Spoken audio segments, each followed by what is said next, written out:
Thanks so much for joining us. This is our MeWe Awakening panel on mediumship, connecting with lost loved ones. We have many different panels on different themes, and we have fairs with many practitioners. We're excited to join you tonight. We have lots of people interested in mediumship. We've already got a few people in line with questions. So the structure of the way this works tonight is there are currently 4 of us here. There'll be a 5th practitioner joining us. We'll all share a bit about ourselves and our practices and talk about how our work is connected with mediumship. And then we will be taking questions from the audience. We may be full tonight if everyone shows up. We've got 1, 2, 3, 4, 5, 6, 7, possibly 8 people in line for questions. We've got Stephanie, Lee, Kimberly, Kat, Cynthia, Judith, Joanne, and Kimberly. We know that are interested. So it's very, very exciting. We have a lot of different events, lots of different fairs and panels, just some of the panels that are coming up. We've got a couple on love that are coming up, just given the season, and animal communication and healing, opening to receive support, just lots and lots of different things. All right, well, let's, oh, and then also a little bit, oh yeah, Anissa's posting, it's great. Anissa, I haven't finished writing up some of them yet too, so just, you may have noticed. Let's see, let's say, oh, we're also going to be putting some information in the chat in a little bit about filling out a feedback form. If you'd like to give us feedback on the event tonight, we would appreciate that deeply. And if you give us your contact info, you'll be entered into a drawing for a free 30-minute session with one of us of your choice. So you might be thinking about which practitioner you want to work with as we go through and describe what it is that we do. All right. Well, practitioners, let's go through and take a few minutes to share about what you do. So feel free to take your time. Does anyone want to jump in and go first to do this? I'm great with whoever wants to start. I'll go. Cool. Hi, I'm Susie Parker Goins with Blue Lightning Healing. I'm a channel, so I'm able to embody the energy of your spirit guide so it can come through and you can have a more face-to-face personal conversation with them, asking questions, getting perspectives, learning tools.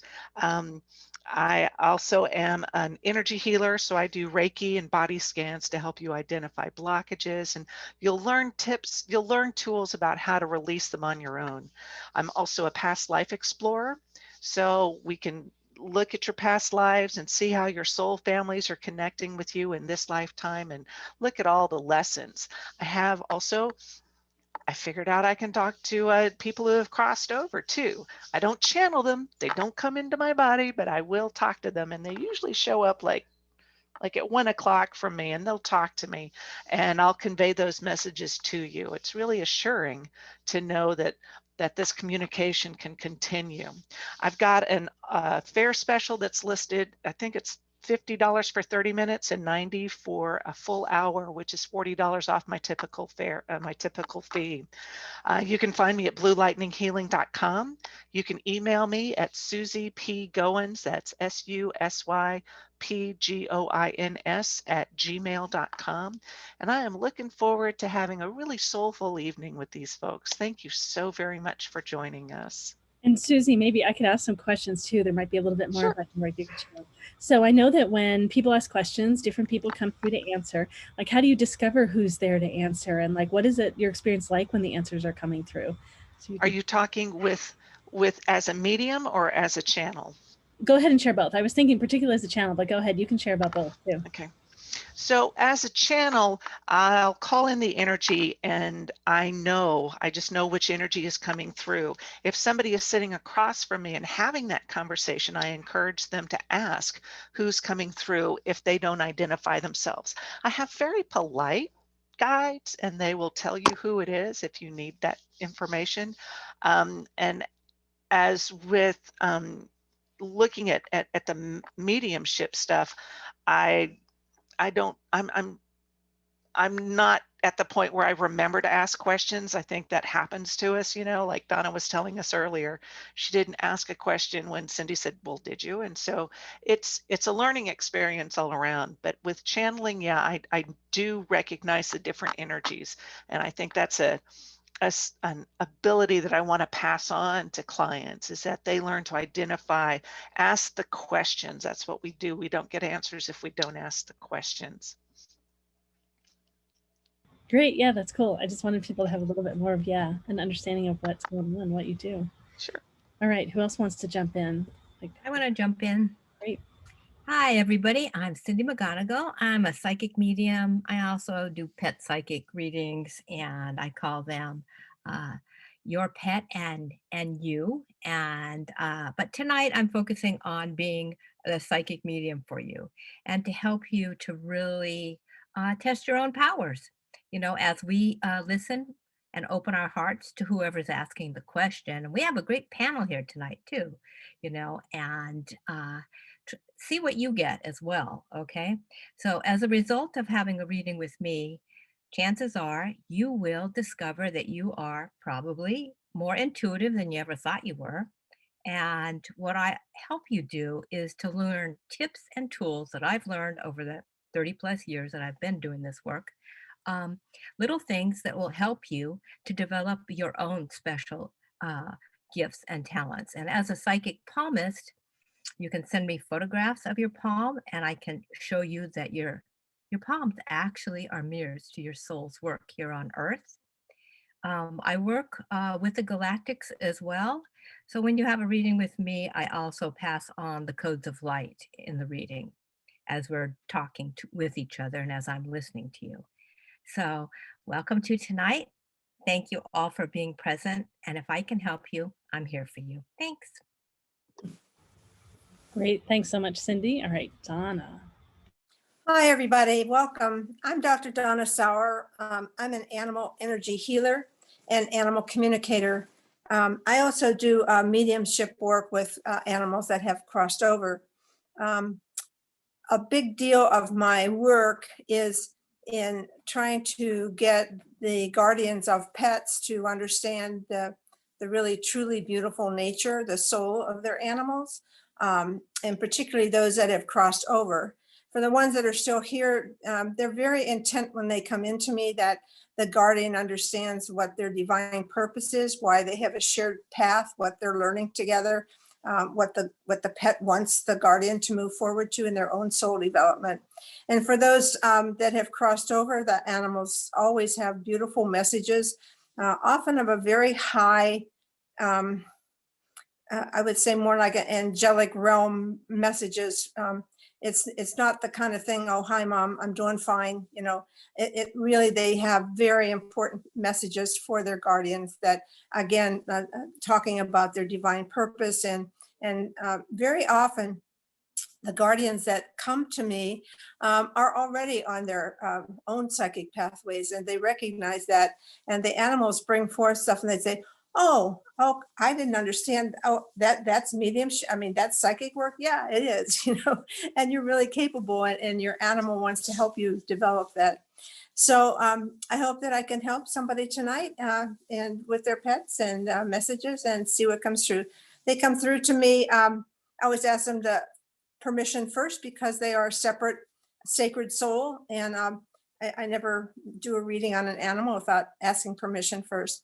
And when they come to me, you're asking Lorelei how I recognize, I ask them to come through a tunnel of light and love between our two hearts.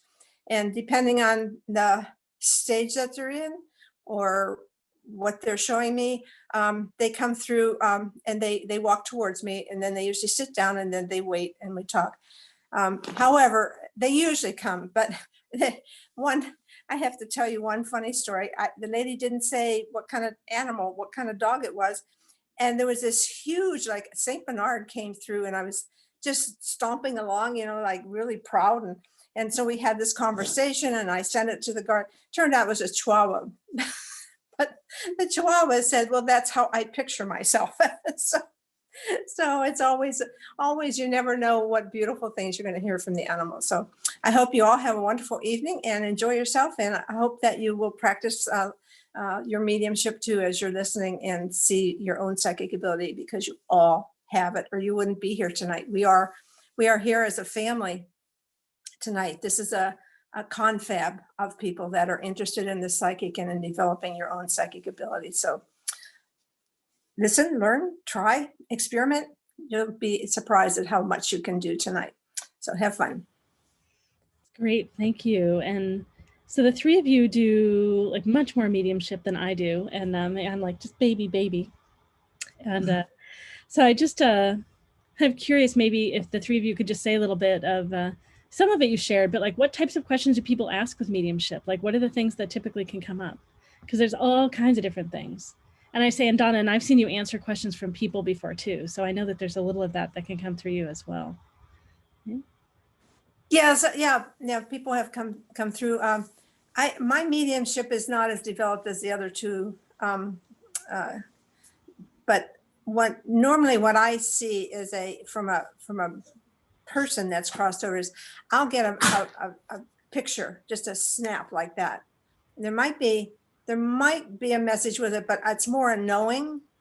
And that this is what they want to be remembered by. This is how they're presenting themselves, and this is how they want their loved ones still here to think of them.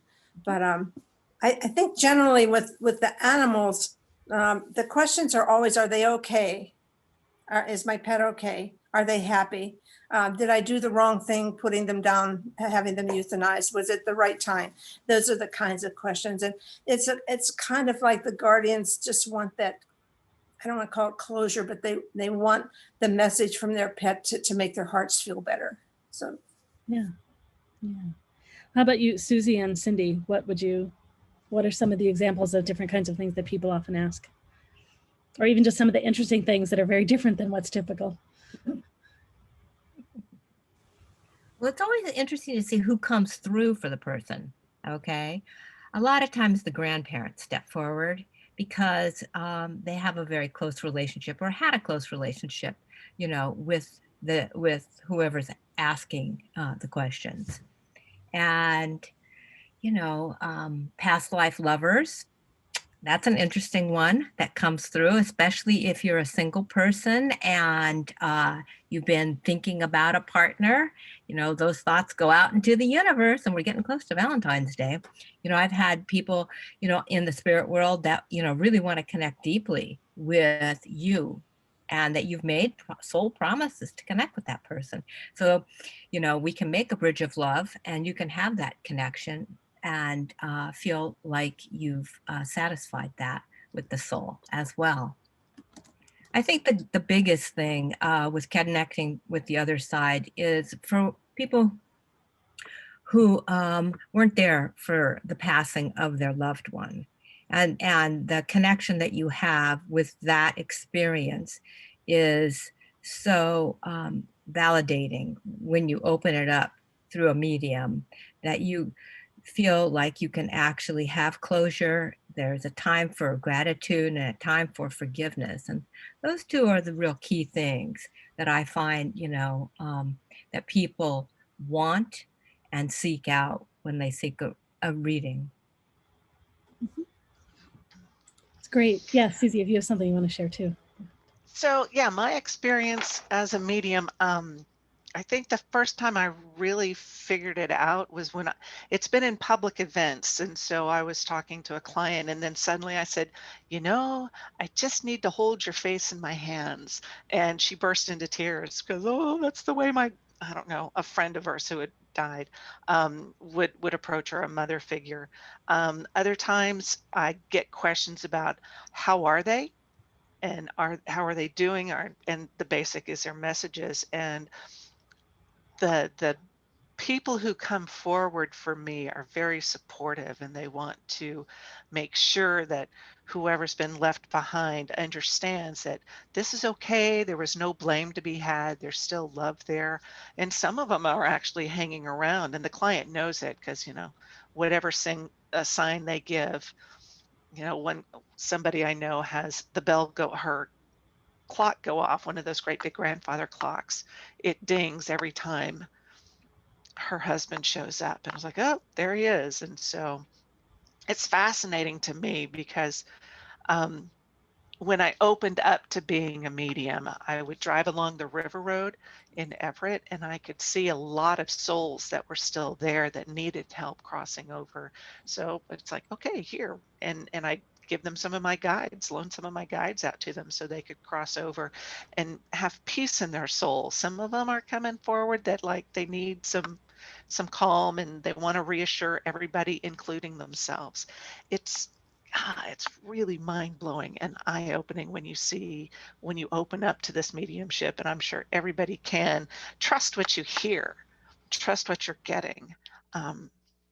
Because then the doors just blow wide open and you'll be surprised at what's over there on the other side. Just waiting to help, waiting to support. Mm.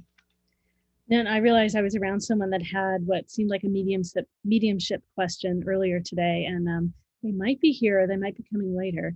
And I thought it was just a great general thing to talk about a little bit. I don't know the whole situation, but I think that she moved into a newer home. She moved into a newer home, and how to say, it seemed that there are maybe some people that used to own the house, but there's some energy that's still there. So what's common, like when that happens for someone? What are the kinds of things that it could be? I mean, I gave some examples of what I wondered, but yeah, anyone want to say just what some of the, I imagine, well, go ahead. Yeah, Cindy, you look like you might be ready to say something. Oh, we can't hear you. You're muted. In general, depending on where you live, like back east, and especially in the South, there's so many souls that have, passed over on properties. It's not uncommon to find them wandering around because it's familiar. Okay.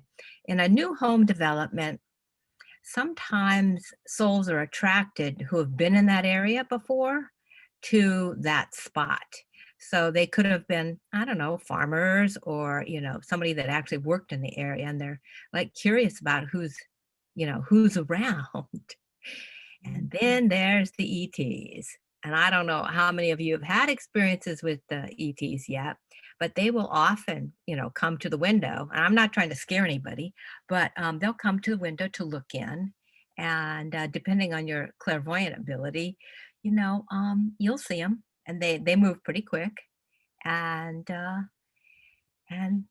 it's a whole nother world out there. But right now we're in the awakening, which is a time for all of us to realize that there's great help on the other side, and all you have to do is ask.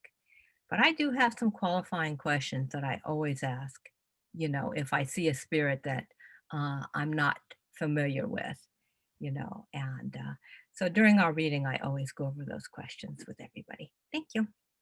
Great. And so some of the things I know, I told her well, Donna, are you going to say something? I want you all to have a chance to. Yeah, I was just going to say about animals, that it's so interesting that they too are attracted to certain spots. And I have a friend whose dog died, and the dog had a particular spot near the kitchen and the hallway that she sat in all the time while Donna was cooking, and her name was Donna too. While she was cooking, it was her little bed was there, and she's had many cats and dogs since then, and not one of them will use that bed. And she says she looks over and she swears there's a dog sitting in that bed, and then she looks back, there's nothing there. So it's her babe and it's her spot, and she's not letting anybody else until such time as her mom comes back to her. She's waiting. So yeah, so they're very capable of making themselves known around you. And many of my clients will give me validation that they've seen their animals or heard them. Mm-hmm. I know some of the things I was imagining is that it could be that it just seemed like to the same people, but the people that were there, like they might have a message that they want to give her, or it could be there's something they didn't get to finish. Is there something they need to know, or something they might want her to change about the space? Like, so it could be all kinds of different things, right? And could I add one other thing is Sure. that Cindy didn't mention, but oftentimes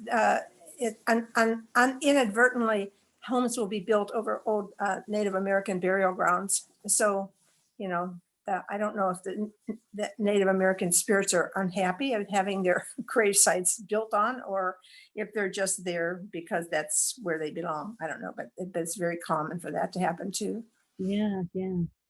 So all different kinds of things it can be. Yeah. I just want to add one other thing. A lot of times clients will call me and they'll ask me to help do space clearing for them. And I actually help you to lay down a sacred grid, okay, around your property itself and around your home and even in your office. So if you're interested in that, you can contact me. And it does help to keep the property's energy calm Mhm. and peaceful, and especially now that we're going through so much change. Yeah, it's great. So sometimes there are questions for specific people that we know who they are, and sometimes there are questions where we just sense that something's there and we have no idea who it is. Yeah, right. And ways to address when that happens, right? Not only connect with them. All right, great. Well, let's see. I think we can get started with our questions tonight. Let me, I'll post the information in the chat too about if someone does want to ask a question. I don't know for certain that we have any extra space yet. I'll have to find out how many people are here that have already signed up. So there are 4 of us here tonight. We're anticipating that there will be a 5th one. I'm not certain if she's coming. Oh, great. Okay, so yeah, so some of you are here. And we're starting a new pricing structure too. So for all of you that paid tonight, you're all set where you are, that paid already, and then we're starting a new structure with a sliding scale. All right, let's see. So let's find out. And I know one person wanted to be able to move up sooner to the beginning. So if that's going to work with people, we'd love to do that too. Oh, let's see. So there's some general questions. Let's just do one more general question here too. So can ghosts of currently living people haunt, stalk, or follow you? Currently living people? Well, interesting. A ghost of them? Their energy can certainly connect with you. What do the 3 of you want to, yeah, go ahead, jump in if you want to share something about that. Yeah, I think getting the terminology clear is important because, as Lorelei said, somebody's energy can connect to you, and that's, energy cords, and you send them out and they send them out. Whether a ghost can follow you frequently, that's if it is truly somebody who has crossed over, you would need to ask them what their intention was. So if they're there to protect you, like, golly, we were living in Dallas, I don't know, about 30 years ago, and we were in this place that had a picture of a woman in the closet, and I left it there because I felt she was my protective spirit there, and we did have a good life there. So I think some spirits, like grandmothers, generally will come forward as a guide to be protective of you or to teach you something they knew, to connect you with your lineage. I'm sure there are some out there who would stalk you, but then there are a lot of things you can do to make them go away, because if you're uncomfortable, that's not the kind of energy you want around you. So yeah, live people have energy cords, and then deceased people can watch you, and you just tell them to go away if you don't want them there. It's kind of fun. I get kind of blunt with stuff. I know some people who have these really not complicated, but detailed rituals that they go through, and I'm like, go, I don't need you, and I kind of just flick them out. And if it works, great, and I'll keep doing it until they're gone. Yeah, I'm good. Great. So getting organized for tonight. I know that a few of you are here that have questions already. So Stephanie and Kat and Judith. And Judith, I know, would love to move up towards the front if that works. And then let's see, Kimberly is here. Kimberly K, I see you. Coloring in everyone so I know who's here. And let's see, Cynthia here. Cindy, I don't know if that's Cynthia. And then it's Joanne. Yeah, Joanne is here. All right, great. So yeah, we've definitely got a few of you. All right. Yeah, and so we should have time. We should have time for everyone right now. I've been careful. Oh, Cindy's here. Okay, great. All right. Well, let's see. So I guess of those of you in line, there are a few of you in line before UD. Does anyone need to jump in and go really early, or is it all right if UD goes first? So I've got Stephanie and let me see, is Lee here? I don't see Lee. So Stephanie, Kimberly, Kat, Cynthia, or Cindy. Is it all right if UD jumps in? Anyone wants to jump, doesn't want to do that? Let's see. Okay, yeah, so yeah, actually all of you have been waiting since the last live one. Stephanie wants to go first. Kimberly wants to stay second. Kimberly's currently, yeah, you're second because Lee's not here at the moment. Okay, well then we'll see. Kat may be able to switch, or Kat and Cindy may be able to switch. Okay, great. Well, let's start with Stephanie and get going. All right. All right, Stephanie. Oh, a few things before we start. That's right. So let's see. So we appreciate if you allow all the attention to stay up on the panel while we're answering questions, everyone. And then if something comes through for you, as we've shared, we believe everyone's open, everyone's intuitive. If something comes through, you might want to use this to practice opening to your intuition and seeing if what comes through correlates with what comes through for us. You may have something completely valid that comes through that's different as well. You might want to write down what comes through because often they kind of float away. If you want, you can, when we're all done answering someone's question, you can always write them privately in chat and ask them if they'd like to hear what came through for you. Please honor whatever they share. They may be full after having heard from all of us. And if they want to hear, please go ahead and share that with them. I encourage you to learn from all that is asked and all that is answered tonight. It's a great opportunity to be together, being in the energy space all together. We all encourage each other to open more and more. And then when you ask a question, again, keep in mind that this is being recorded and will go up on the web. If you ask a question and we go deeper than you want us to go, or we start talking about a topic that you don't want us talking about here, please let us know. We're here to honor you. So unmute and let us know, wave your hands if your video's on, write in the chat, and we will pause and we will redirect. So whatever can be of service to you tonight. All right, great. Well, let's get started. So Stephanie, jump in. Hi, everyone. I'm so excited. I've been waiting weeks to talk with you all. I just wanted to know just the basic stuff, if, I'm on the right path and if I'm doing what I'm supposed to be doing with my life, and if there's any messages for me from others that have passed on. That's great. And by the way, I didn't say this earlier, but you can ask any question of us. We are happy to answer any question. And so you said any messages from anyone that's passed on. Are you open to messages from anyone as well?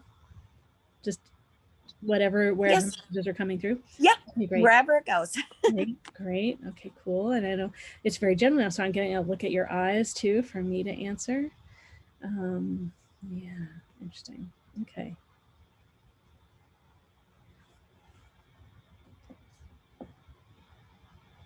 I'm just waiting. So if one of them wants to, they can jump in. And if not, I can share some things too.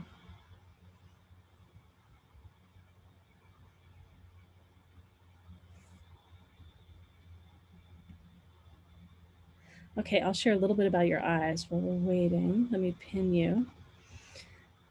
So I'll just share a little bit about the talents that oh, Susie's ready. All right, Susie. I didn't want to step on toes. Okay. Hey, Stephanie. So I'm getting Mother Mary coming through. What does she have going? She's got like she's holding her arms out to you, saying yes, but to check how what you're doing makes you feel.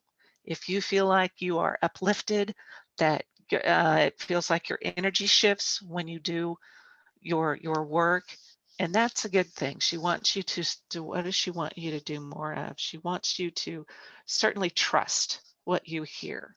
Your path is laid out before you, but you need to trust what's there.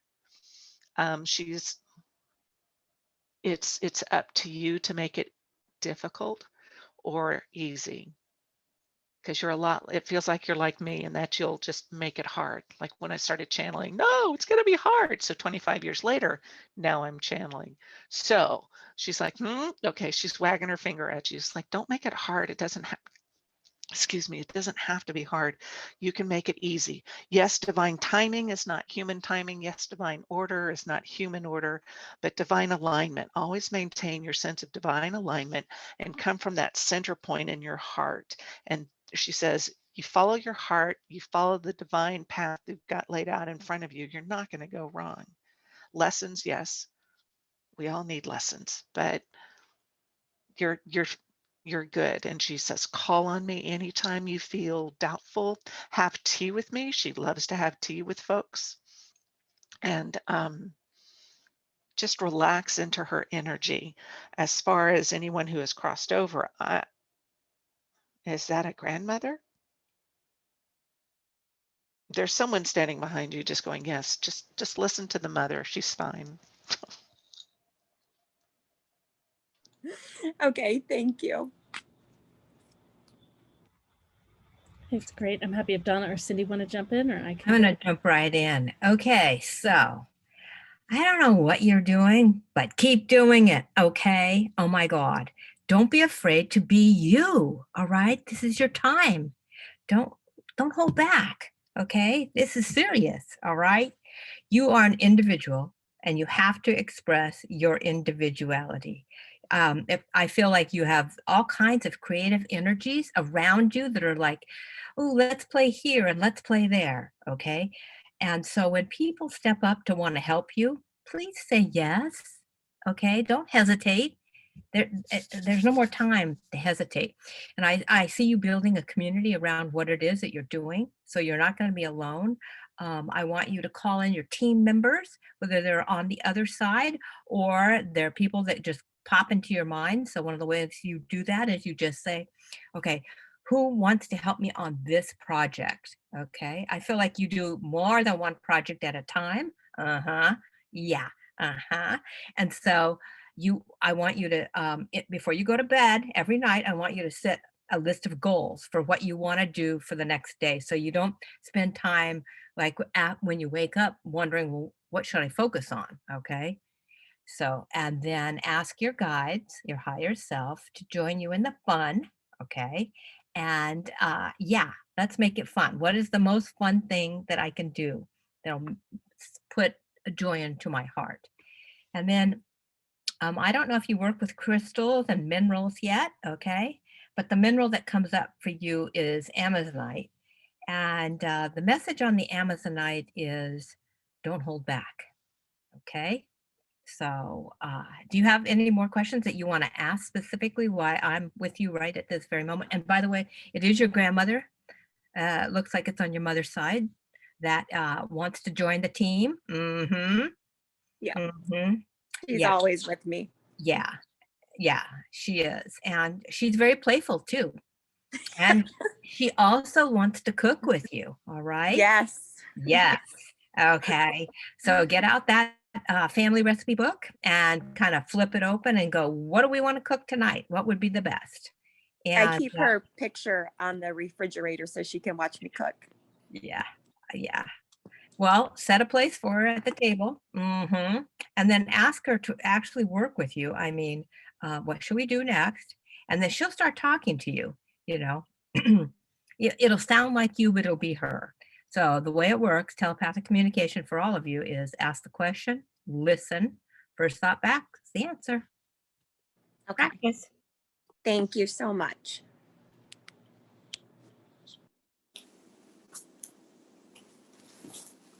Yeah, Donna, go ahead. Hi, Stephanie. Well, what I immediately saw was you were sitting and there was, and I cannot tell you if it was a lady or a man, but it seemed an older person. And they were standing just a little bit to your left and they had their right hand on your shoulder. And what they said was, very good, baby girl. You are heading in the perfect direction. So that was the message from that older person. And it was seemed very loving. So I don't know who it was but that's what I heard. And also I was told to tell you that your angel, one, I don't know, you have many angels, but one particular one is laying a sparkling path for you as you're starting to learn your psychic abilities. And the path is so sparkling, it's like you would be walking in a dark forest at night and that pathway would be glittering and there's just no way that you wouldn't recognize the correct direction, the correct path to take. So not to worry, you can do it and it's straight ahead for you. Okay. Thank you so much. Great. All right. Okay, let's see. So let's share a little about your eyes. So my sense is that you have a huge heart. You feel people and animals and all of nature really deeply. Does that make sense? Yeah. So one of the big lessons, so that this is, so looking at different people's talents, there are 7 and people have 3. So one of yours is called server. It's about love, intimacy, and deep connection. And One of the important lessons of this one, and I think you're still on the pathway of the lesson of this one, is to love and care for yourself at least as much as others, moving more and more towards loving yourself first. That when you love and care for others first, that you then have abundant love to share with others. I mean, that's the place that gets you to the unconditional love. It's when you're so abundantly loving yourself. Okay. So that's, for me, that's the biggest thing I see that could be getting in your way still, is that you're often prioritizing others and before you're taking care of you. Oh yeah, and I don't, it's hard. It can, for someone with server, right? It's this, all these big lessons for all the talents. It can feel like it's a paradox, like it's the exact opposite of what what the whole, like the journey of this purpose has been about, right? It seems like it's all about caring for others and loving others and creating the space of loving others, and really it's by loving you is how you then are the biggest gift. Yeah, and you probably feel emotions really deeply too, so both feelings and emotions.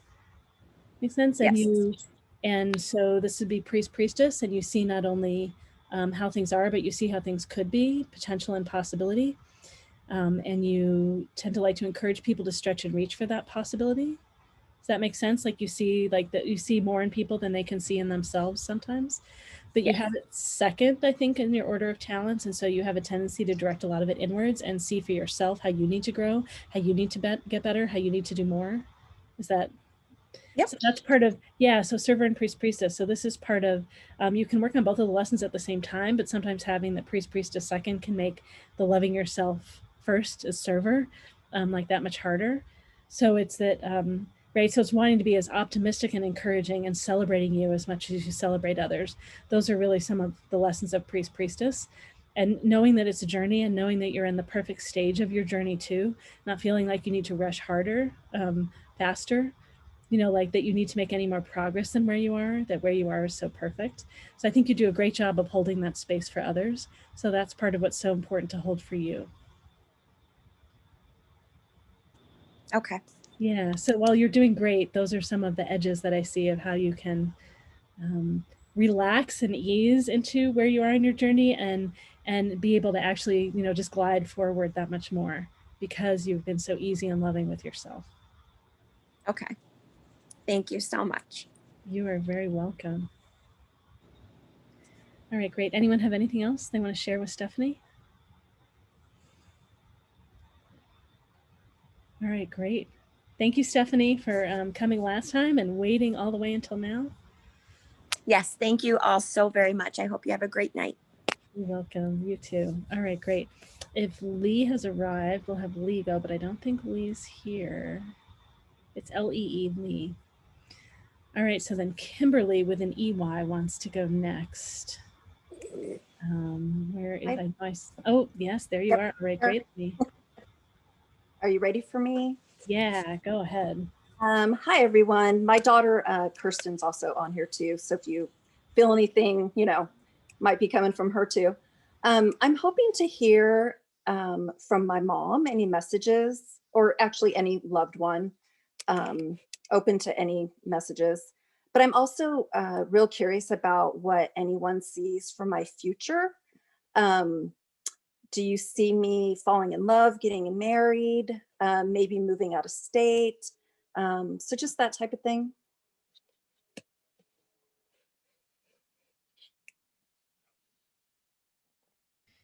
All right, great. Let's see. By the way, one thing I don't have listed in my description, but I am a matchmaker. I do conscious online dating, so I can certainly tell you some things about how this all works. Well, I don't predict the future. I can say a little bit of some stuff.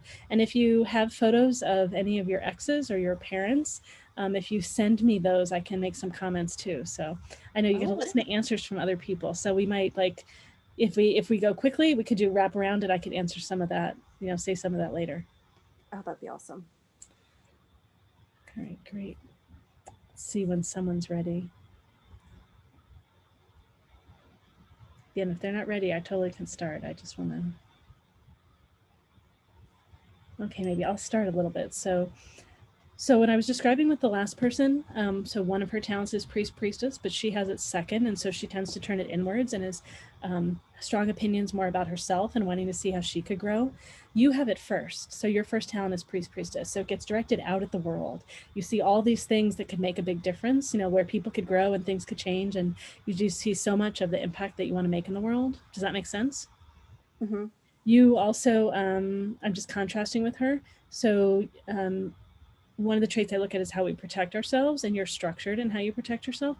You know what you want, you say what you want, you sort of like clear space to make what you want happen in the world. So just in terms of dating, how this plays out is typically we choose people that are different than us and often that are like our family of origin. And we usually choose the same types of people over and over again. So my guess is you didn't choose someone that was equally strong with you, that could really meet you in your strength. Right. So you ended up holding a lot more in the relationship than you wanted to. You also, priest priestess is all about emotions, deeply feeling emotions, big waves, and like feeling the world through emotions and utilizing emotions to help people move forward. So if you chose someone that didn't meet you in emotions, is very frustrated, and you're probably frustrating, and you're probably like trying to get them to grow all the time. And so if you choose someone that's like you, that can meet you in the intensity, you actually both soften some. You both hold all this responsibility, so you can relax because you know the other person's got it, and you feel so met in the emotions, right? And so you're both aiming to do big things in the world together. So some ways that you look for this are there's a little bit more intensity in the eyes, like you can feel the light and the energy beaming out of this person's eyes. And so often we can feel scared and, you know, feel really uncomfortable looking at someone that meets us. Like it's the reflection, right? Looking back in. So it's the more we get comfortable with ourselves, the easier it is to be with others that are similar. So the more we love ourselves, we can then open to being attracted to and to liking someone that's similar. And yeah, so those are some of the lessons for me here. For you, it's being willing to really be met by that strength, and it's a, you know, it can be a giving up of control, and yeah. So those are just some of the little pieces, so that I can look at your exes and see all that. But it sounds like if that resonates, then yeah, I'm totally getting that right. That's very true. Yes. Yeah. So yeah. So and then just some of the things that I do with online dating is we'd make sure that your profile and your photos share who you really are, and then we actually go through and I look at eyes and I choose people for you to write to, you know, with you, but so that you don't look at the people that you've looked at before, and we focus on the ones that are really good for you, and we dance with who's attractive, and I have tips for how to write and all that stuff. So. Oh, okay. So if someone comes on one of these panels, I can look at your online dating profile on the panel and give you advice about that on the panel. So all the stuff is possible. I like All right, great. And we've got Cindy ready. So go ahead, Cindy. Okay, let's see, Kimberly. So, you know, when I kind of looked at some of the oracle cards for you, you know, and one of the things, and it's a lesson that we all have to realize, is you have to give up, you know, your connection to your exes, okay, in order to move forward, all right, Mm. to the next person, okay, and you do that through forgiveness, okay. Yeah. And then you need to forgive yourself for anything that you may have felt that you had done in that past relationship. Okay. So you forgive them, you forgive yourself, and then you're ready to make your list. Make your list of what you want to have happen and who you're trying to attract, and ask for help. Okay. And again, when you're asking for help, you can ask for the angels of love. You can ask for your higher self.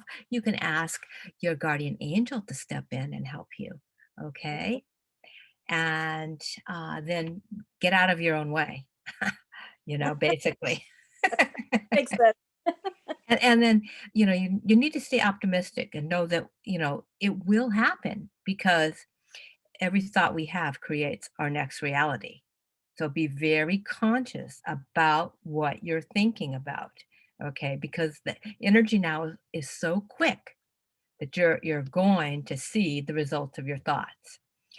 And then I did get a message from your mom, and Oh, this message is, I'll give it to you, but it's a little kind of tough, and it kind of goes like this: don't make my mistakes, okay? But you're perfect just the way you are. oh, Mhm. cry. And then on the creative side, okay, do you play music at all? As far as just listening to the radio or whatever, yeah. Yeah, because music is part of. So if you do you know about listening to the healing sounds like singing bowls and the different hertz and things Mhm, like that? Yeah, I mhm. see you evolving that, and that'll help clear your chakras. Okay, that's another thing to get real clear with. Hopefully, you're meditating every day. Please tell me yes. I will. Oh, good, good, because that'll create the space between your physical body and the opportunity to connect with your higher level guides to move you out of the friction that you've seen so far in your life, okay? Mhm. And it'll move you at a faster rate for synchronicity and divine timing to come through for you. And the other thing is, of course, do you work with crystals yet? No. Okay, so one of the crystals that comes up for you is called kyanite. It's a blue stone. You can find it online, and it'll help you to align your chakras.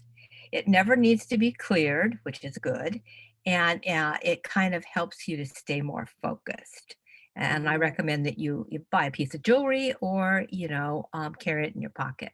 Keep it Okay. around your space, especially when you're meditating. And then books. Do you like to read? Oh, yes. Okay. I think there's a book inside you. Oh, Mhm. Mhm. But that maybe is too far in the future for you right now, but it's there. interesting. There is a writer for you, okay? Wow. Okay. And there is a partner. Oh, So that's what I got. anything else on the partner? Like how soon? Well, you gotta release the X part. I know. I know. And so every time your thoughts go back to the X, you're still tied to that. Okay. So I'm that tied to like several of them. I have nightmares like every night of one or the other of them. It's crazy. okay. Yeah. 1 pound of sea salt, 1 pound of baking soda in a bath, okay? And no, I'm not kidding. And Oh. then get into the bath, flip over on both sides. This is for all of you. And then release the water. And then as the water is going away from the tub, you just brush it off. I release everything and everyone off me. And then you shower and clean up, and you'll feel so much better. Oh my Oh, thank God. And then the Archangel Michael stepping forward to remind you to call on him to, you know, clear your energy field, clear your family's energy field, clear your space where you live, and do it, every day at least, and feel the difference. Okay, you can ask Archangel Michael and your guardian angels to watch over you when you're sleeping so that those other spirits, like your exes, don't have a chance to come around you. good. Okay. Yeah, Yeah. yeah, there you go. And do you still have pictures of your exes? Yes. Uh-huh. I know. I need to like delete them off my phone, but there's like 5 years worth. Wait, send them to me first. Okay. Is that going to help me to delete all them? Put them on a jump drive and, put that jump drive somewhere else that Okay. you're not carrying their frequency with you. Mhm. Oh, that makes sense. Thank you. Okay. You're welcome. Susie, go ahead. Hey, Kimberly. Hi. I made all these notes and then Cindy went and touched on a whole lot of the bases.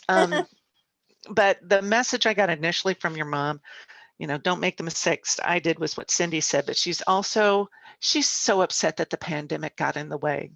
She said, the pandemic was not on my dance card for you. So it's okay. You release this, any kind of schedule she may have, release, and she also said that perfection takes time. She felt a bit impatient. I gotta look at my, and then Archangel Michael did come to me. He is over there. He's talking to your mom, telling her it's like, this is what we all have to go through. As far as forgiveness, yes, you do need to cut those cords from the exes. Forgiveness for me is more like reclaiming your power, returning somebody else's energy to them and reclaiming their power. Doesn't mean you condoned any behavior. It doesn't mean that you have to be with them anymore, but cutting those cords. I've got a friend who did a very detailed calling in the quarters and making the space around you. And for me, it's essentially the same. It's, and I said earlier, I get kind of terse, and you can envision one of your exes in front of you and say, look, I'm taking my energy back from you, and here is your energy to you. So we both can live our lives in such a way that we're not having to worry about each other, and do that with both of them. I do it with my mother-in-law all the time. So I said it out loud, but just reclaiming your power from them will allow you to move more easily, more fluidly through your life, because you're not shackled with them. And yeah, letting go of the phone pics is important for you, because you still are sending them that energy. So be aware of that. Okay. Clearing yourself. I do things just verbally because I can't get in and out of a tub easily, but just, I let go of this energy. Take yours, give me mine, and we're good. And there's also past life connections with you and the exes. And there is a past life connection with the partner coming forward. But it was a similar situation. Feels like it was the 20s, where the two exes were suitors, and this is the man who was really for you. And you were so caught up in how flashy these guys were, but you kind of didn't see this other guy who was solid and steady, and particularly in the 20s when you had the depression coming in at the end of it. So, looking at those lifetimes, we can look at them and say, thank you all so much for living that lesson for me.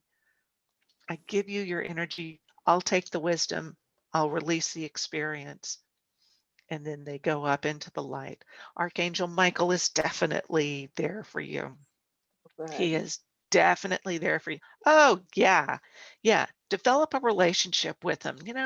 Like I said with other folks, it's like, take him out. He likes coffee, but just sit down and have a chat with him Oh, wherever you're at. And you can talk to them and just develop this relationship. It's got to be with your consent. He's not going to come swooping in like Superman, dun, da, da. He's not going to do that, because we're all about sovereignty and free will. So he's happy to stand back and let you figure that out, but he's also very happy to come in to help. So oh, good. call on him. Need it. Oh, yeah, yeah, yeah. And in fact, at night, with your nightmares, thank you very much for the reminder. With the nightmares, call Michael in and have him lay out his wings for you to sleep in that fluffiness of angel wings, the Oh, feathers, angels feathers. And he will be there and protect you and keep you safe and comfortable. And then in the morning when you wake up, it feels like you go out and you do a lot of astral work and a lot of astral travel. So when you wake up in the morning, if you would please just say, and I do this every morning, whatever agreements I may have made in dream time that are not in divine alignment with me, they're null and void, okay. because we do a lot of work astrally. But if it's not in divine alignment, no. Mm. So Do you know what my mom meant about her past mistakes? Is she talking like relationship wise? she felt very impatient to me. Mm. Did she, see, I didn't get the mistake message like Cindy did. I'm getting that she's just really impatient. She wants you to find somebody. So jumping ahead to the end, and I think, yeah, this whole that she just keeps saying, it just wasn't my plan for you. I had big plans for you, honey. She almost sounds like Mama Rose from Gypsy, I had such plans for you, honey. And then this comes along, and what am I going to do? So, yeah, and Michael's coming in and saying, that's all right, Mom. Thank you. Her mistakes, I just think she just made some snap decisions that didn't play out well. She, yeah, it's really, she's really gritting her teeth at me saying, I don't want to tell her to be patient, because I'm not, but we all have to breathe So through this. hard. So yeah. Thank So you. that call on Michael, he'll be there. He's all over the place. He truly is. So yeah. Good luck. Thank you. You're welcome. Okay, can I go now? Yeah, go ahead. Hi, Kimberly. Hi. Okay, the very first thing, I just saw this quick flash of an image, and it was like, I don't know where you live, but I'm just telling you what I saw. I saw a huge chunk. It was like just a big, it wasn't no houses or anything, just a big chunk of something. And it went up and over the mountain. Mm. And going like, if you lived on the east side of the Cascades, it was going up and over the Cascades to the west side. I don't know where it went from there, but I'm just saying it was just like that huge, huge chunk. And what I was told was that you were asking about moving, and it was saying this huge chunk is part and parcel in the kitchen sink too. Oh.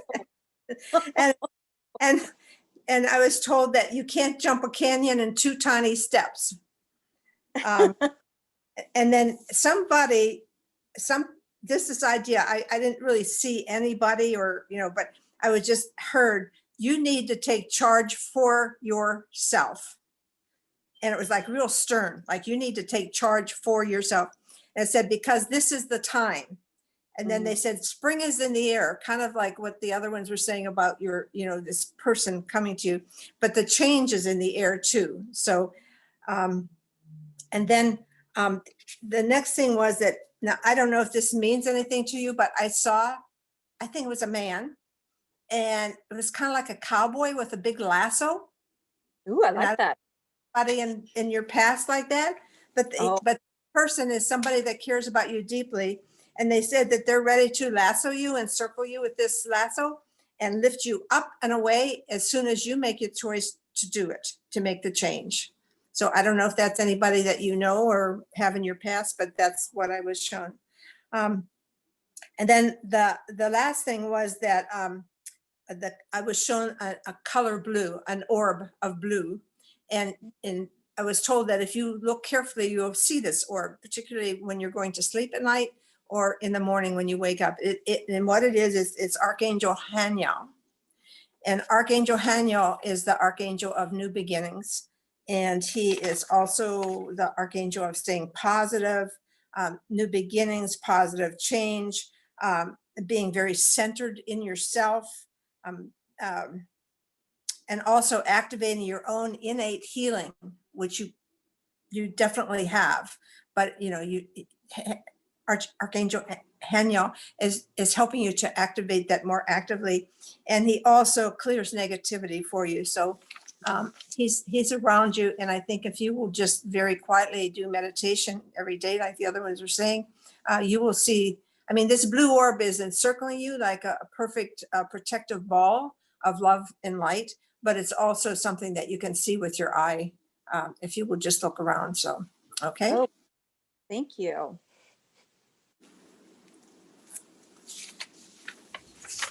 Great. I can just one little bit I can say about your mom of so the wounding that the way I look at people's the way we protect ourselves, it comes from wounding during the first 2 years. And my sense is that more of the wounding comes from your dad during those first 2 years. Does that make sense to you? Yeah. So there may be some way that your mom regrets not protecting you or being there for you more in some way during that beginning. So that might be a little bit of what's there. Okay. Cool. All right.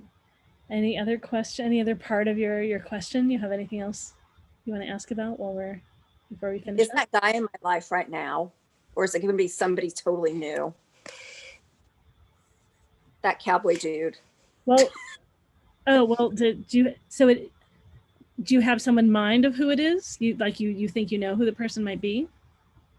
The only person I know that would fit that description, I talked to like on Match.com, but I've not met him yet.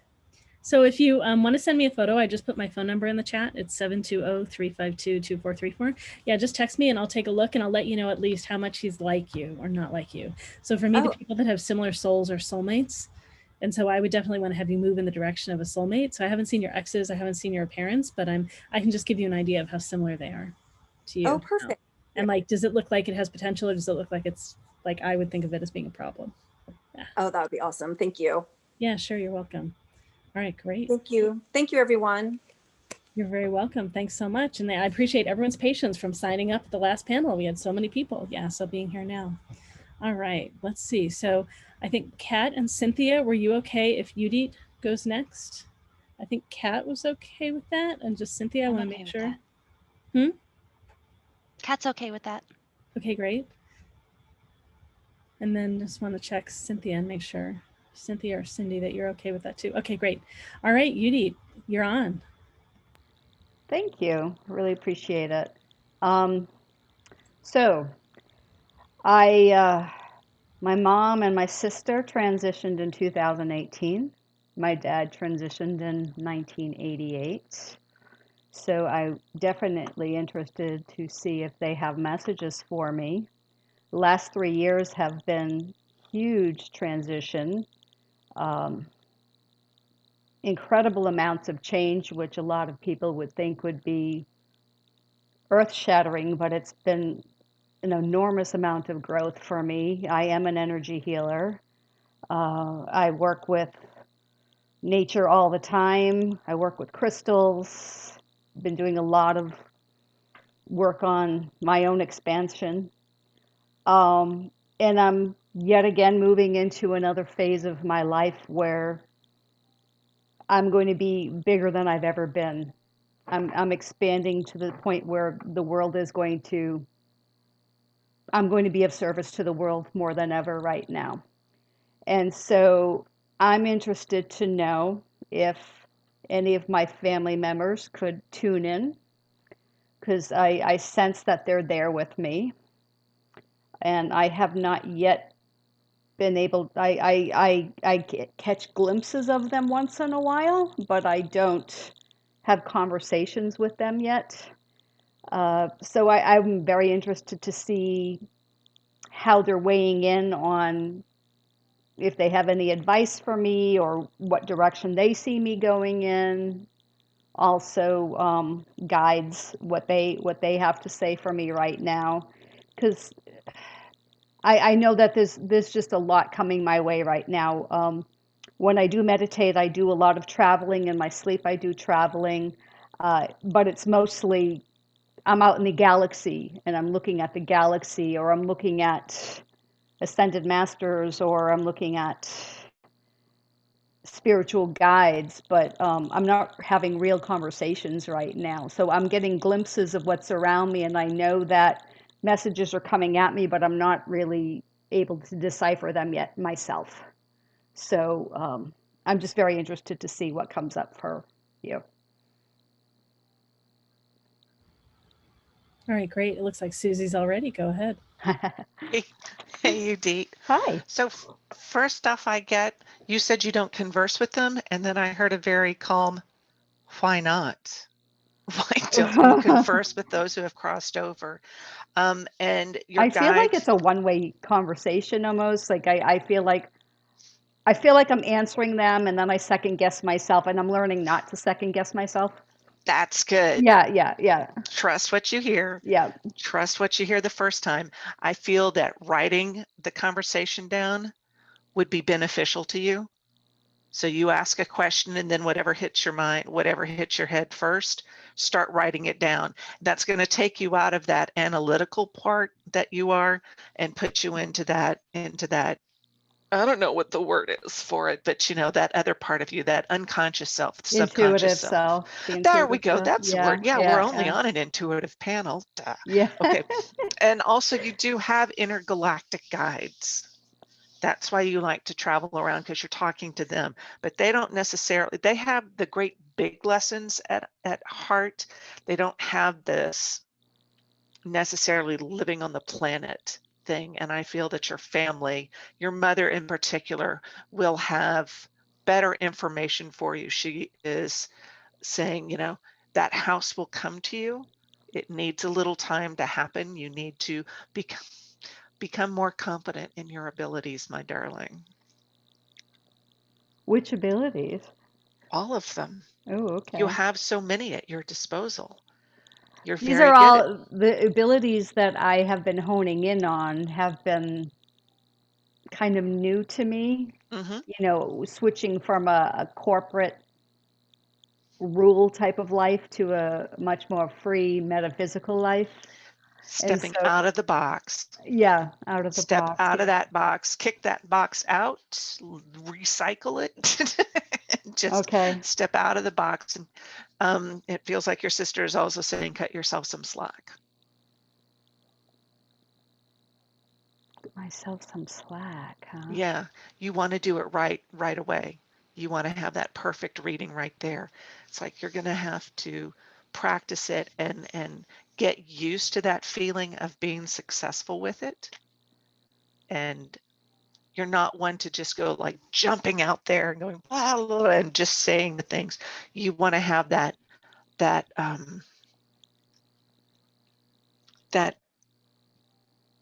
you have confidence. You are able to do what you want to do. The intuitive abilities are there. It's just feeling confident in yourself. So the second guessing, if you could just wean yourself off of that, and I Mm, think that's where the automatic writing will come in handier. okay. So I should be carrying a book with me all the time. Yep. Okay. Just a little notepad. I've got notepads all over. So don't say I have a to-do list and then put it in 23 places like I do.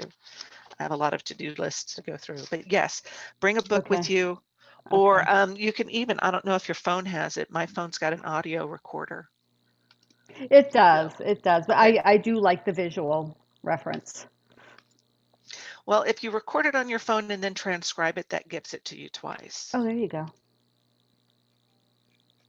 So there we go. Thank you. Thank you. You're welcome. And my dad didn't come through for you, but okay. Not for me. Okay. He's no, not for me. Okay. But we've got 3 other folks. Yay.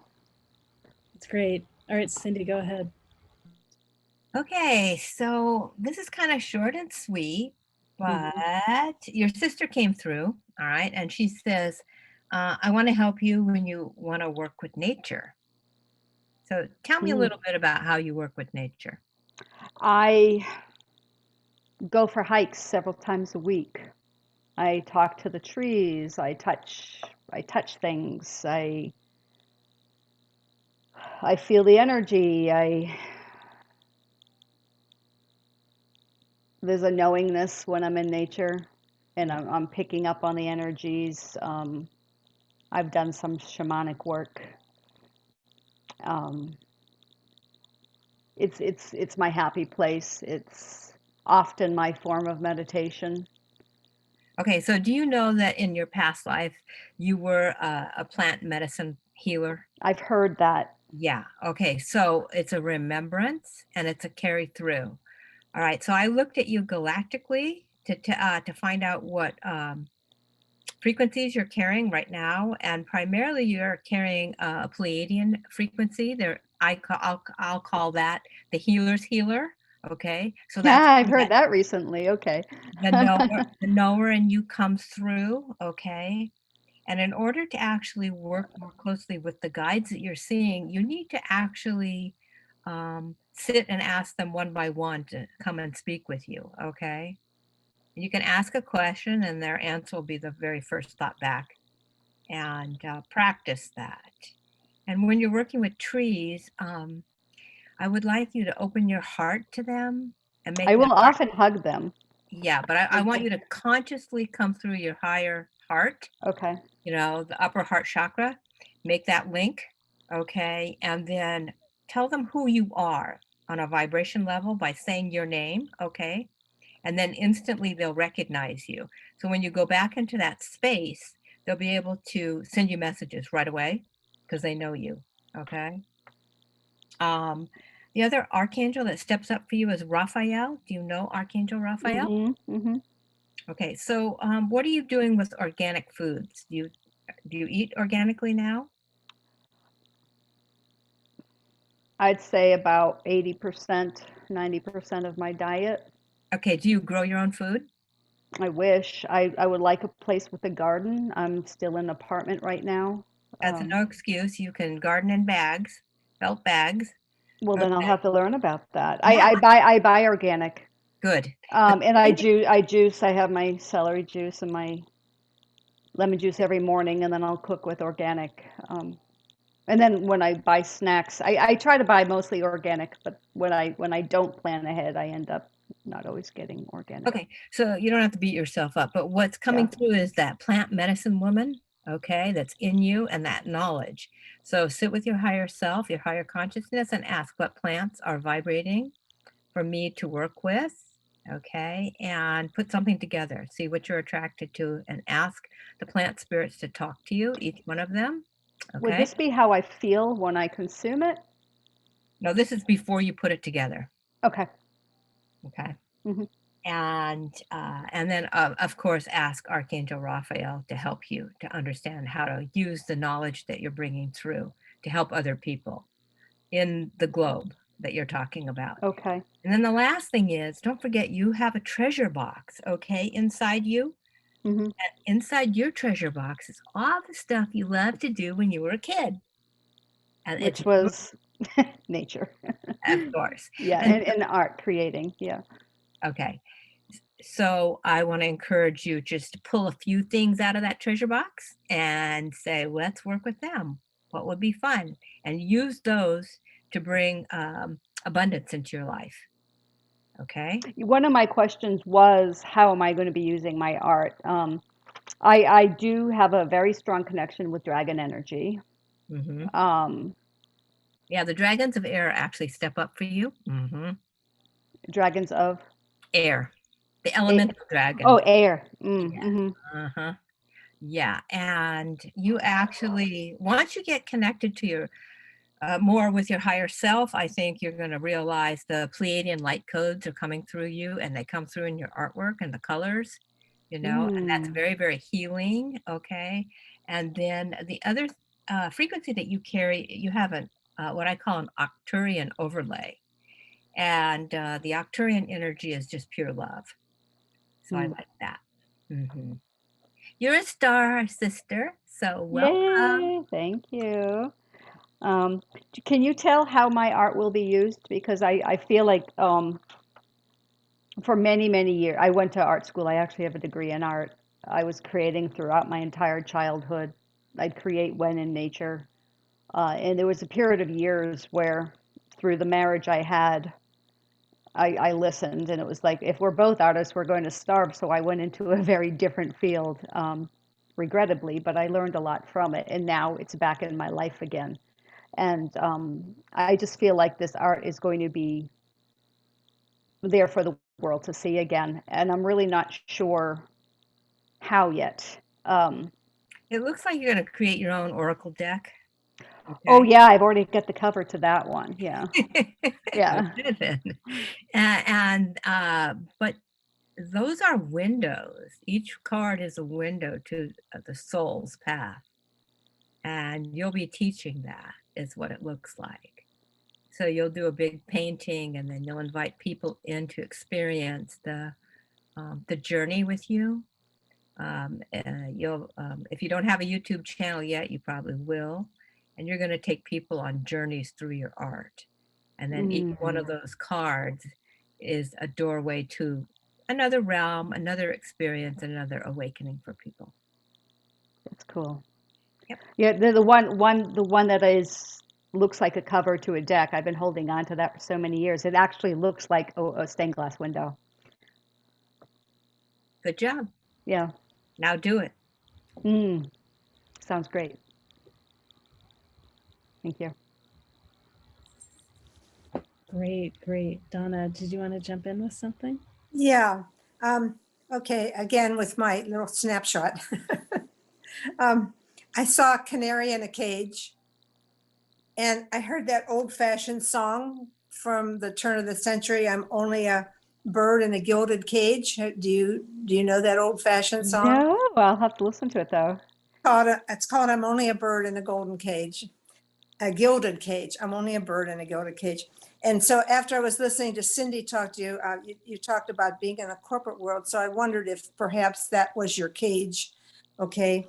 But what I was shown was that you are you're leaving that that canary in the cage. You're leaving that cage behind, but I don't know how to explain this to you, but it's like part of the love is still there and you're not bringing it forward. I don't know how to explain it to you, Part of but love of what?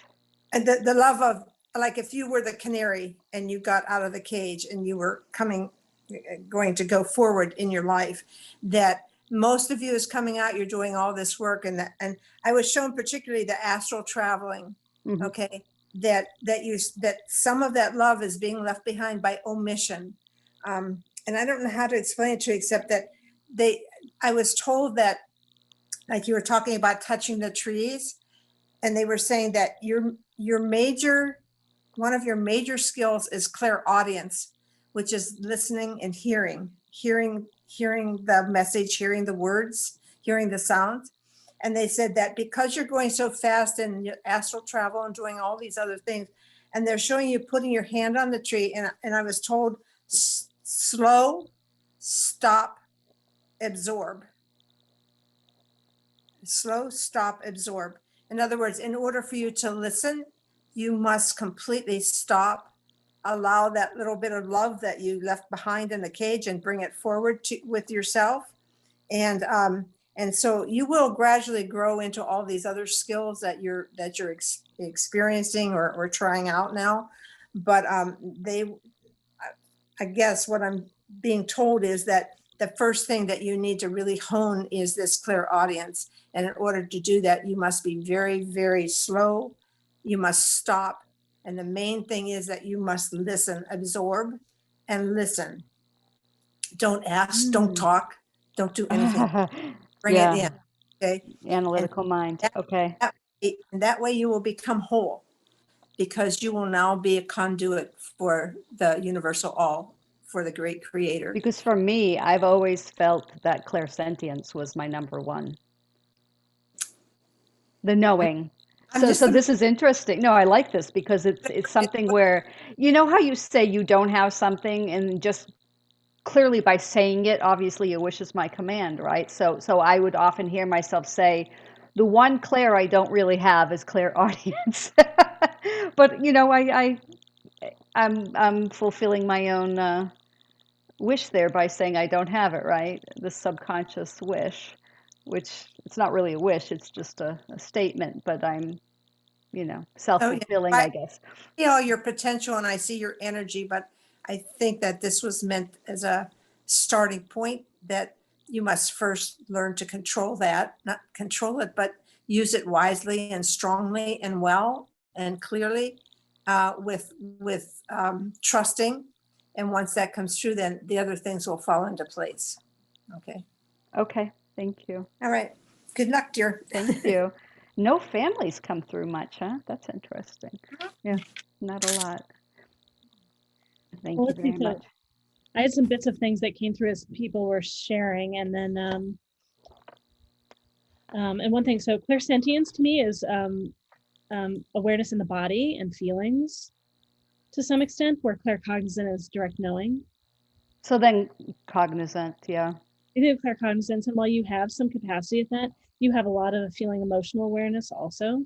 Oh yeah, yeah. And it's right. So I just love the conversation about the clairaudience, right? And that it currently is quiet, right? You're not hearing.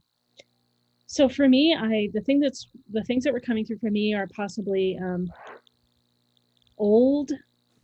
They may be small, but old, like, fears or beliefs. Mm-hmm. And so if I start backwards, so I imagine that part of you is worried that if you hear other voices, that somehow you'll hear your own less, that you might be likely to, like, listen to them and kind of, like, put them on a pedestal, as opposed to listening to your own truth that's through you. And the part of you doesn't want to hear, for fear that you won't fully listen to yourself.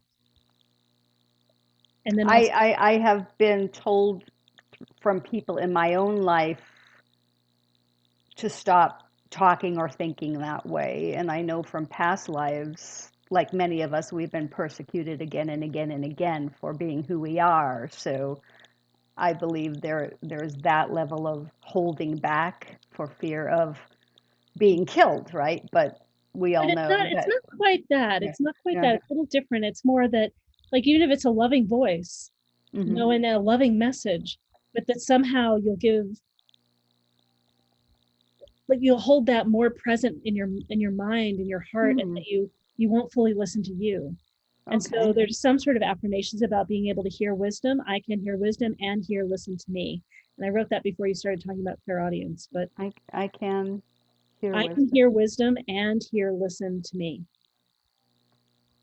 Okay, thank you. Right. And that there might be some freedom that you're protecting about yourself, that if you you said that you're aware of them, like they're around, it just seemed like there might be some way that you're still preserving like your freedom and your space. And By so preserving, um ensuring that you have freedom and space. um hmm, these are just little things that might, like, just to go look and see if there's the littlest threads of any of these that are still here that are in the way. That's why I mentioned them.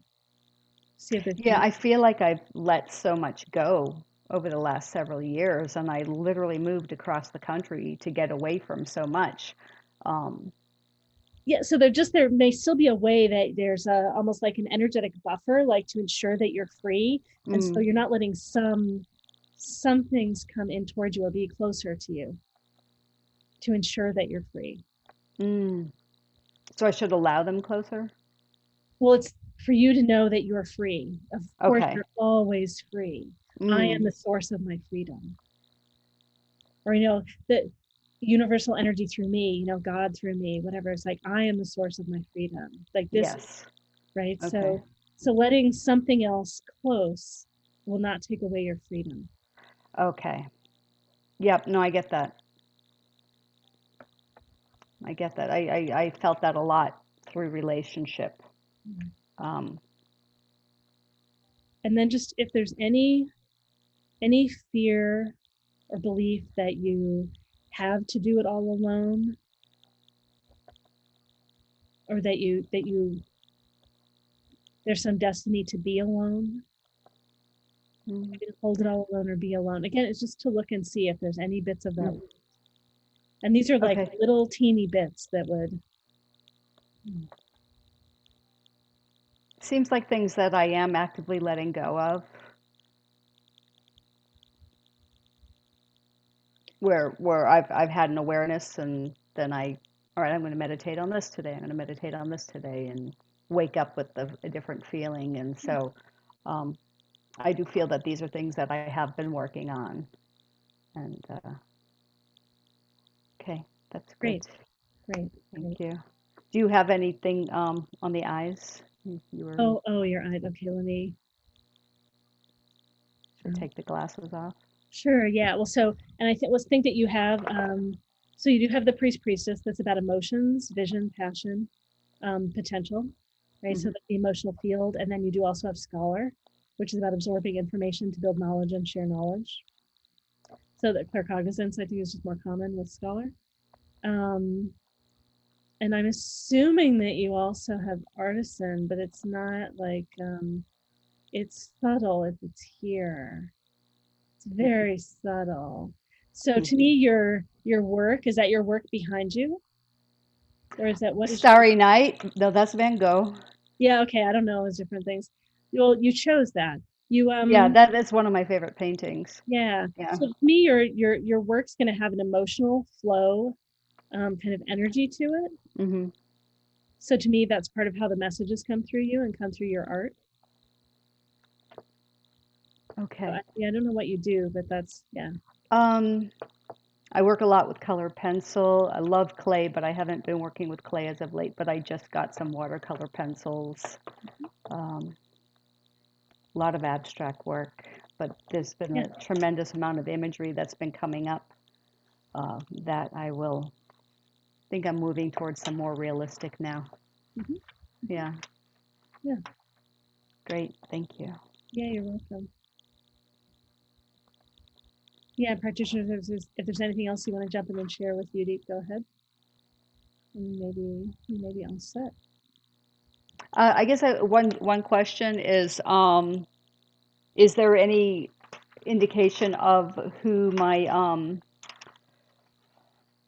the demographic I'll be working with? I have a very good idea what the demographic is going to be, but if anything comes to you, the type of people I'll be working with, something I'm seeking right now, but just as a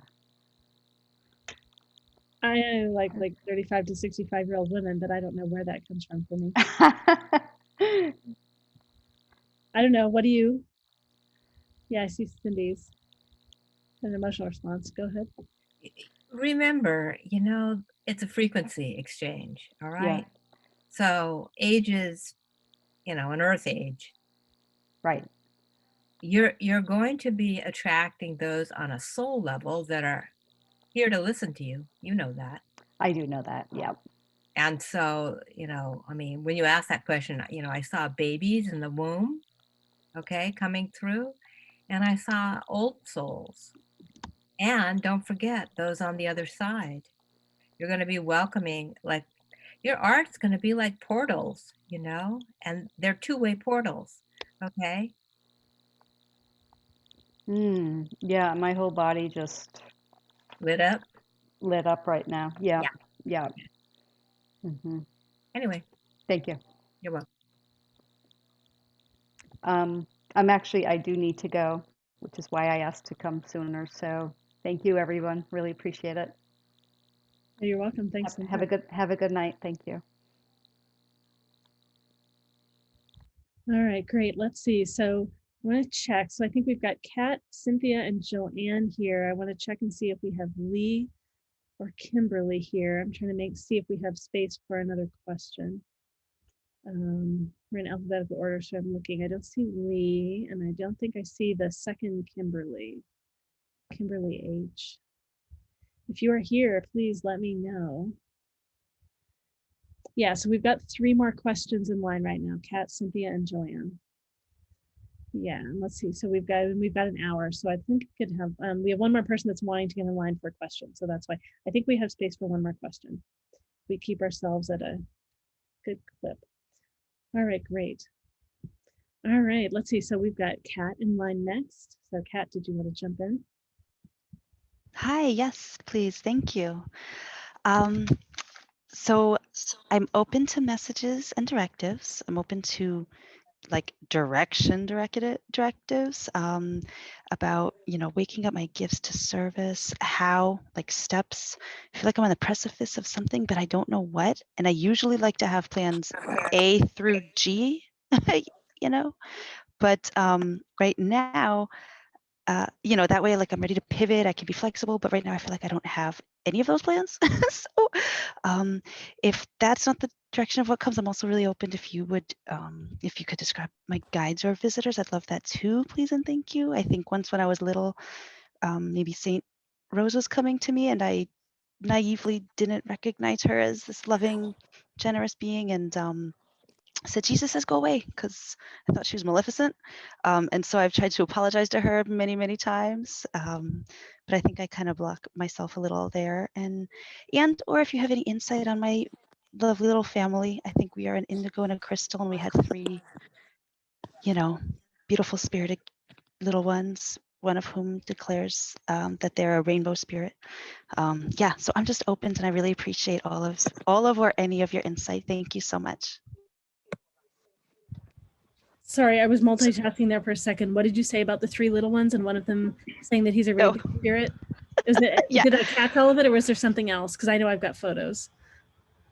One of them's the rainbow spirit. The other 2 have not declared anything, similar to that. But that one was, they were so young that I just said, yes, you certainly are, and I'll learn about that. But so any insight that you have is I'm just so grateful. Thank you. Great. All right, sweet. All right, let's see. So who wants to?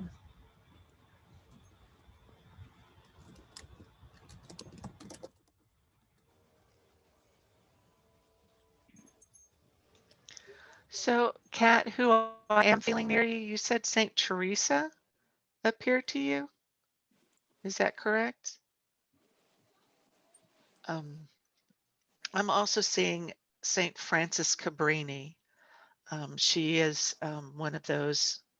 I don't know if she's the one who hasn't experienced physical decay, but she had the stigmata, and she was very close to the Christ. In fact, she was originally one of the disciples in her previous lives. But Frances Cabrini comes forward, and she, oh, she is thanking you for taking care of her children. These are children who, while they may present interesting in physical challenges to you, they are still children who are helping to shift the energy of the world around them. The rainbow child, particularly, will need your support, your love and support, unconditional.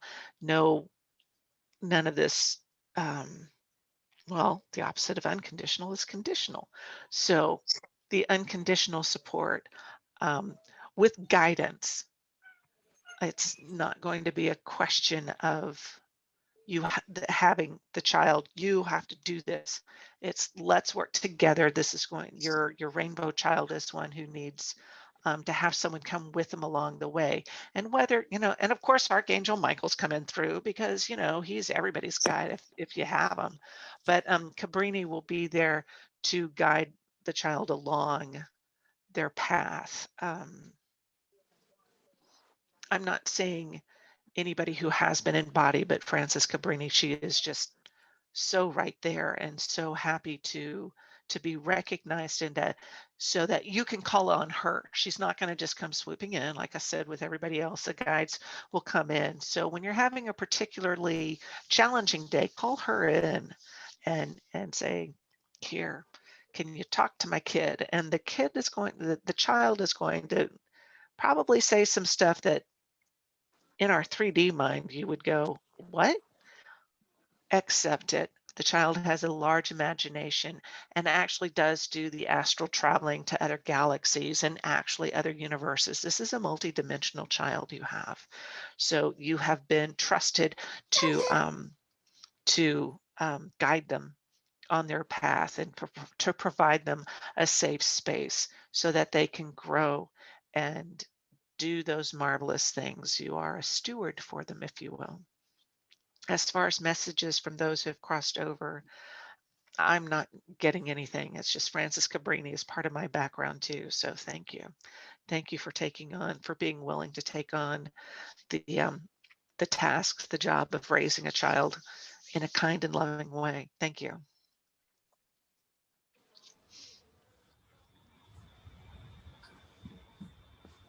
Great. Oh, Cindy, go ahead.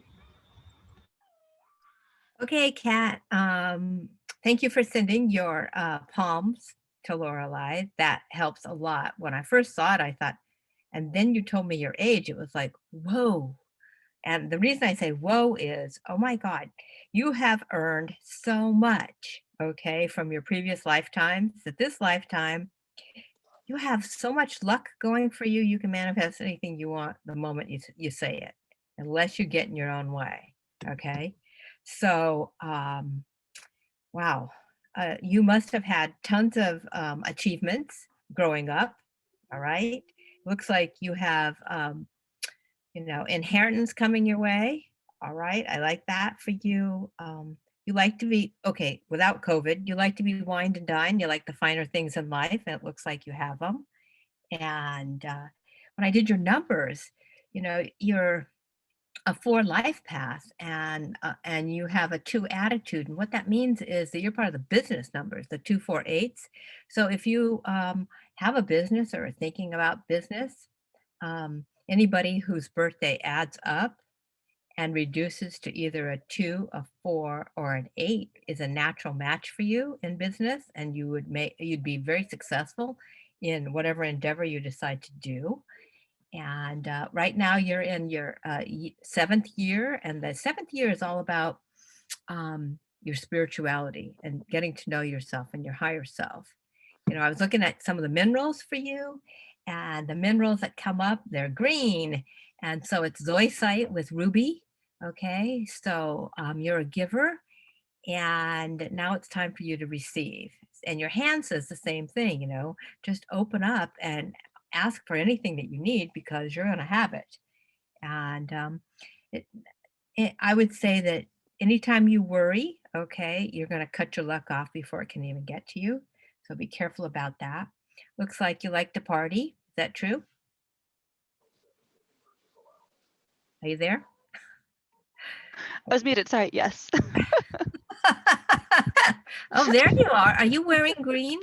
Yes. Uh-huh. Yeah, there it is. All right. And green stones. Right. Okay, good. The other thing that's really powerful for you is your meditation time. And I don't know, do you meditate now? Are 3 you times a certain? day. Hmm. Yeah. Because actually what you do is you already know how to get into that altered state, what I call the unified field or the quantum field. And you just go right out there and you meet your guides and you just put it out there exactly what you want and you see it happening. Isn't that true? It's getting stronger. It's Yeah. getting a little bit stronger. Yeah. And teach the little ones, okay? Teach your little ones.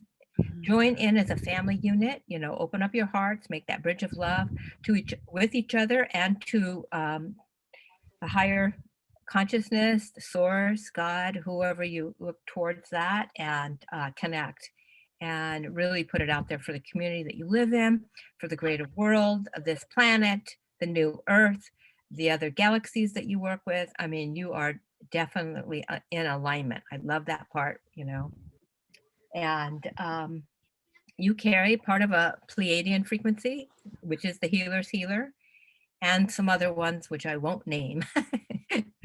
But anyway, so I really like where you're headed. You're basically, flowing with your heart chakra open at all times, and your friends really appreciate you, and just keep doing what you're doing. You're doing it all right.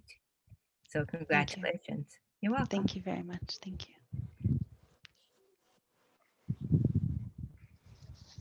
All right, great. Donna, did you want to jump in? I wasn't picking up too much, except that I was seeing like a great swirling of energy around you, like not a whirlwind, but just a gentle, constant, kind of a, I don't want to say a tornado, but a kind of a energy that's keeping you protected and keeping you within yourself, I guess is the word I want. So it's kind of a loving swirl around you that encloses you, allowing you, of course, your own free will and your pathway, but it's allowing you to be protected while you go about your daily work. And my own brother Tomas, spelled Tomas with a little S. Brother Tomas has come in and said that he is the one that has brought these little ones to you. He brought them to you because he knew that your life paths were to be connected, and he directed them and helps them and keeps them safe. But he wanted you to know that it wasn't happenstance that they came to you, that he was part of your divine plan, if you like, before you came, and that he would guide these little ones. So he's with them at all times. So I don't know. I hope that comforts you to know that they're protected. Thank you so much. Yeah, the rainbow has already had like angelic intervention twice at such a in just a few years. So yeah, I thank you so much.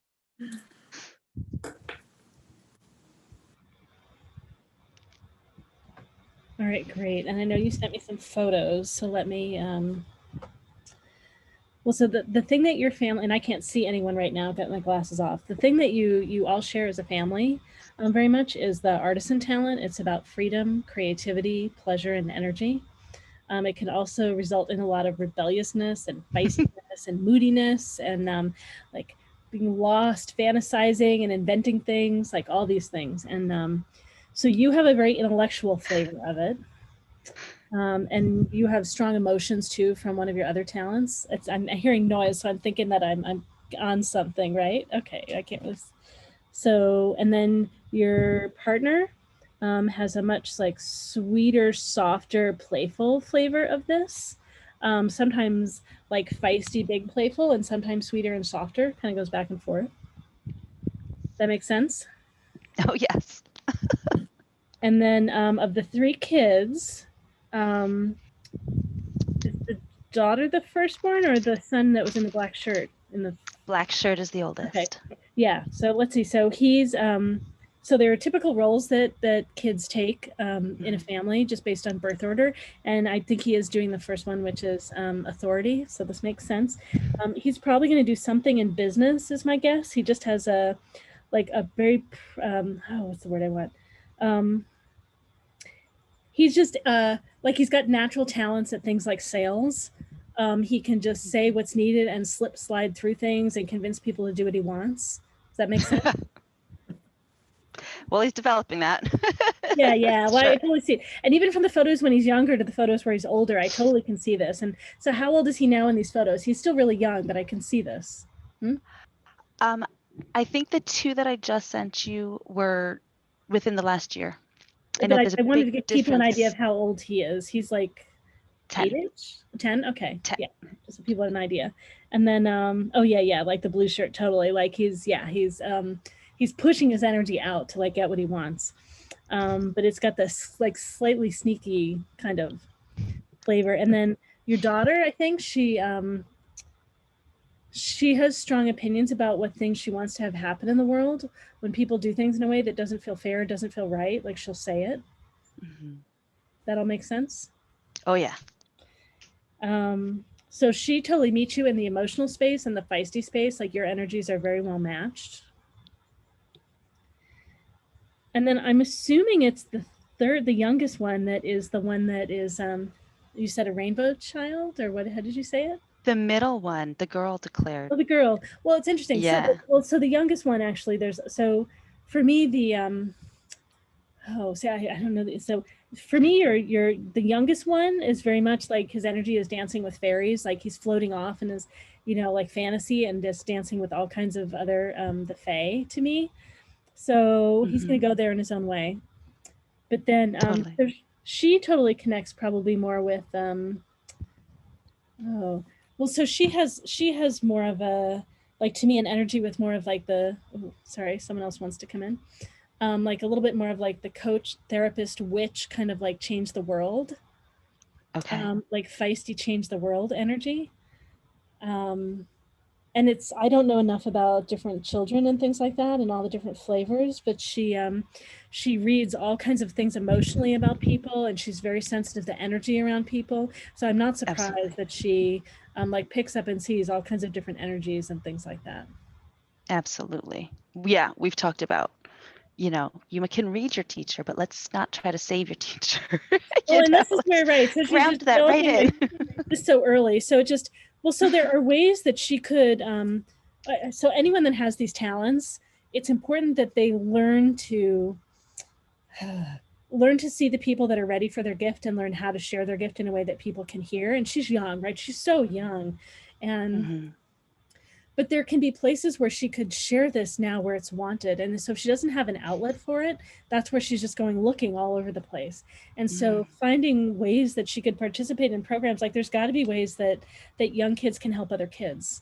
I mean, I know right now COVID, it's all this crazy, but there's got to be some things online and stuff like that too. I just like whatever her interests are, there got to be ways that she can help and support other kids. Absolutely. I love that. And there's got to be kids that want to move forward fast enough. She doesn't have a lot of patience. Like she wants it right now. So she's got to work with other people that are ready to go at that speed. I love that. Yeah. So she doesn't have to slow herself down to go with anyone that's slower right now. Like really just honor her speed and honor what's there. And there might be nonprofit projects or volunteer projects or different things online that she can participate in. Like it might be helping other kids, but she might have strong ideas about other things in the world too. Like let her go for it. Like just find some of those places for her. Awesome. Yeah, I will. Thank you. Yeah. And we see the little one dancing with the Fae. All of them have, I feel like they all do that. So yeah, absolutely. Great. It's great. Thank I know you. we've had you are welcome. I want to say, and I know we've had a few people take off too, and I want to make sure to put the feedback form here in the chat. So before you leave, anyone, if you can fill out the feedback form, we'd love to hear from you about how we can make the events even better, and you can enter a drawing for a free 30-minute session. Oh, well, thanks, Kat, so much. I know your photos have been like sitting here waiting for so long, so totally great. Welcome. Thank you so much. I really appreciate it. Yeah, Thank you. and Thank you. maybe the one thing I'll just in terms of you and your own lessons is you hold a lot. In some ways it's good, it keeps you busy, like you can hold a lot, but it's watch to see that you don't get caught in like having to hold everything perfectly, so that you're not moving forward the things that are so dear to you. Yeah, that makes so much sense to me. Thank you. That's actually, I would say within the year before the pandemic, I was consciously slowing down, stepping back and trying to make space because I just felt like exactly that. And yet it's been almost 2 years now. And I'm still trying to figure out, okay, I've slowed down. What is that thing that I want to work on? Yeah, thank you. And you might want to change the language of work on and make it something that's more enticing. Like you can't do it. Say that one more time for me, please. So that you can't help but do it. I like that. There's no way that, right, you're like, of course. And then, yeah, and find easy ways that you can let yourself do it even while you're just imagining it and dreaming it and yeah, that you're already there, right? You're already doing it. That's lovely. Thank you. Thank you so much. You're welcome. All right. Let's see. So we've got Cynthia and then Joanne and then Sonia, I believe is who's in line. All right. Cindy or Cynthia. Hello. Yeah, hi. Hi. Great. Yes. Thank you for the opportunity. I was on the other night, so thank you. I came to this country 10 years ago. I'm from Puerto Rico. I traveled on September 11th. For some reason, I get connected to that number. The first address that I went to live in was number 9. The second one was number 11. And the third one, that is where I'm living right now, the house that I brought, the sum of the two numbers is number 11, 9-2. I'm also seeing the numbers 1-2-3. Doesn't matter how you put them together. 3-1, 3-12, 2-13. I don't know why I'm seeing those numbers practically every day.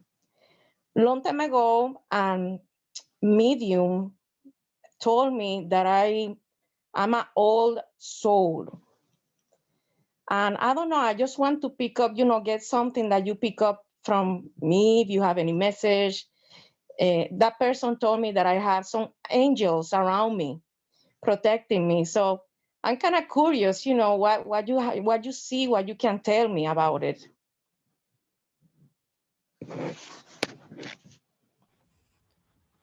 All right, great. I'm like, I type in everybody's questions when they ask in case any of the practitioners want to refer to them as we're answering. So I'm always like, thank you. Yeah. Yeah, it's great. And I feel so much joy in your eyes. So much joy and like willing to explore in your eyes. It's really lovely. Good. So I guess it's just a part of your question. You don't have the like, I need to know. You're just like, I'm here and I'm doing it. And like, Yes. Yeah, it's great. Yeah, just waiting to see when they're ready. Yeah, Cindy does numerology, as I imagine you've seen in the list. So yeah, I'm wondering what's going to come from that. Yeah, I'm not really good at numerology, so I will cede my time to them. But I do see a grandmother. It looks like your mother's mother by you. Okay. Is she still in body? No, my mother, my grandmother's? Yeah. No. She passed Okay. like 6 years ago. Okay. Well, Yeah. I'm seeing her next to you. Um, Wow. she's got her hands in a particular way. The hands kind of tucked under her boobs, and she's just standing there like this, just being real Wow. grandmotherly. Um, Wow. she's like, "Oh, you told her all my secrets, how I stand and all." It's like, stop it.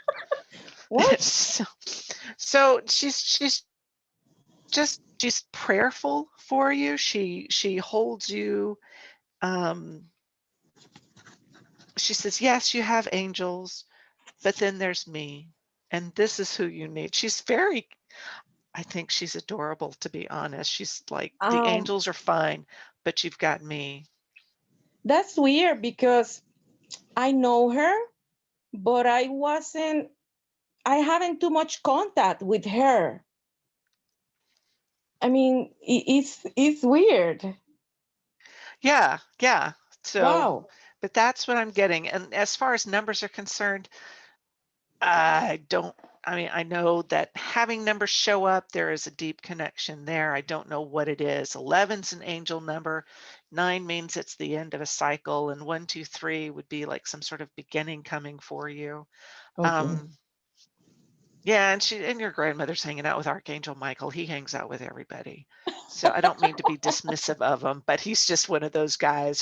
He'll be the one to photobomb any sort of picture you've got. He'll photobomb it. So but yeah, she's like, "Yeah, I know you don't talk to me much, and that's fine. I'm here." She loves you and she's protecting you and just making sure that you are safe. Wow. That's really good. Yeah. Yeah. Okay. Yep, that's what I got. So thank All you. right. Thank you Thank you, so Cindy. much.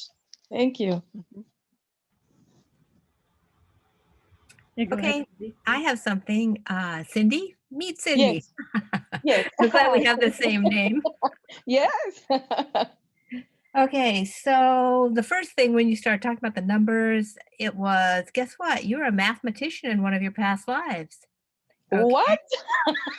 Mhm. Well, before I moved to this country, I was a teacher.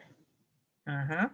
So maybe, And so the numbers and how they're being organized and stuff leaps into another past life where you're a scientist. And so you're always working on formulas, okay? Yeah. So wow. you were like, and so what I saw was just all this work. You're just like, oh no, this number goes here, and if we change it to this number, and then we can have this result.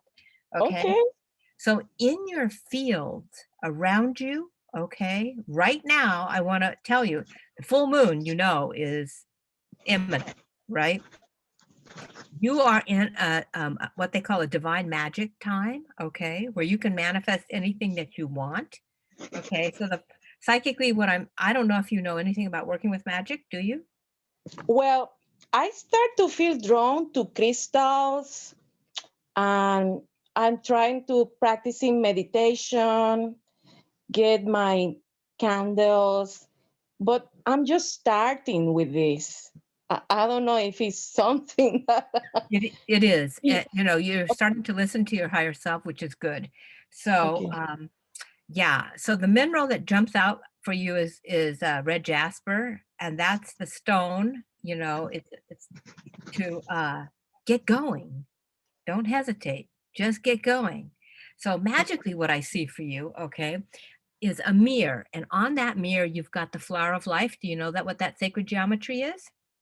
No. Okay, you can look that up on Google, flower of life. Okay. Okay. And you actually put that symbol on a mirror, and then you go out to the full moon. Okay. And you put the moon in the mirror. Okay. That makes it a magnet of lunar energy. Okay. And then you can put your wishes on the mirror. Okay. And because it's a sacred geometry that manifests things into creation, if you get my Yes. drift, then Yes. that's Yes. something that you might like to work with. Okay. Yes. And I mean, you are so cosmically connected. Okay. And you're just now waking up to the strands of light that you bring through as a soul. You know, I'm excited for you because I see that. Thank And you. but the thing is, you know, you really have to start acting on what the synchronicities that are showing up in your life. Mhm. Okay. All So right. I want to encourage you to be diligent about meditation. Okay. And the other thing is, have you ever thought about being a hypnotherapist? No. Okay, so on YouTube, start listening to some of those the sleep uh, um, the sleep videos that people are doing, where they guide you through clearing your chakras, you know, and like all of the chakras, and then Okay. expanding you out to the universe during your sleep time. Okay, and you're going to feel really, really familiar with that work. And Okay. yeah, Right. yeah, so I'm excited, you know. Yeah, so you're going to be tapping into what your real life purpose is, you know. Wow. Yeah. Interesting. Mm-hmm. I mean, I feel drawn to it now. Mm-hmm. Someone told me once that I was kind of curious, of this what is happening just now, meditations and people telling things to other people. But at the beginning, that lady told me that I'm just curious, that I don't believe that really happens. Yeah, you know why? No. Mhm. That's my thing. Why I want to be curious, Oh, but at the same time I want to know. I'm I don't know. I'm confused. okay. So in a past life, you were persecuted for knowing. What? So you you hesitate in this lifetime to actually move Okay. forward because there's a little inner fear in there, but you got to let go of Okay. that because, and just by me telling you that right now, it snapped you right out of that past life and cleared that karmic relationship. So just move forward. You're not reliving the past, okay? No. And nobody's Yes. judging you on what you know, except yourself. Okay. Okay. Okay. That's true.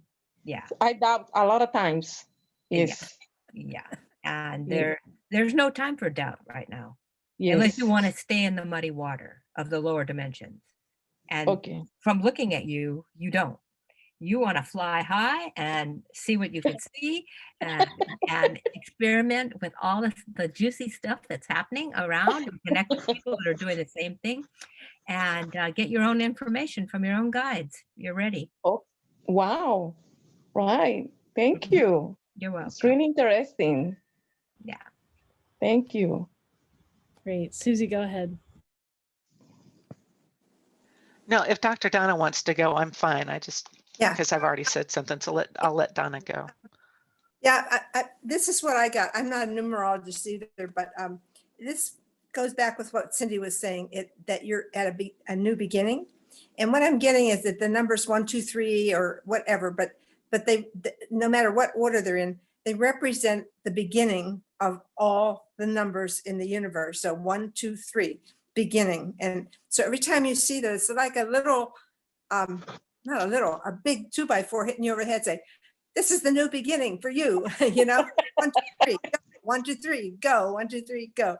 And Okay. and I also want you to know that while you're on right now, I am seeing a white orb on your left side of your head. So somebody's Okay. with you right now, and they're with you all the time. And you were saying about angels. Everybody has angels, and you have tons of them. But this particular white orb I'm seeing to the left side of your head. Oh, that was cool. Anybody else see the flash? Yeah, it just flashed. Yeah. So What?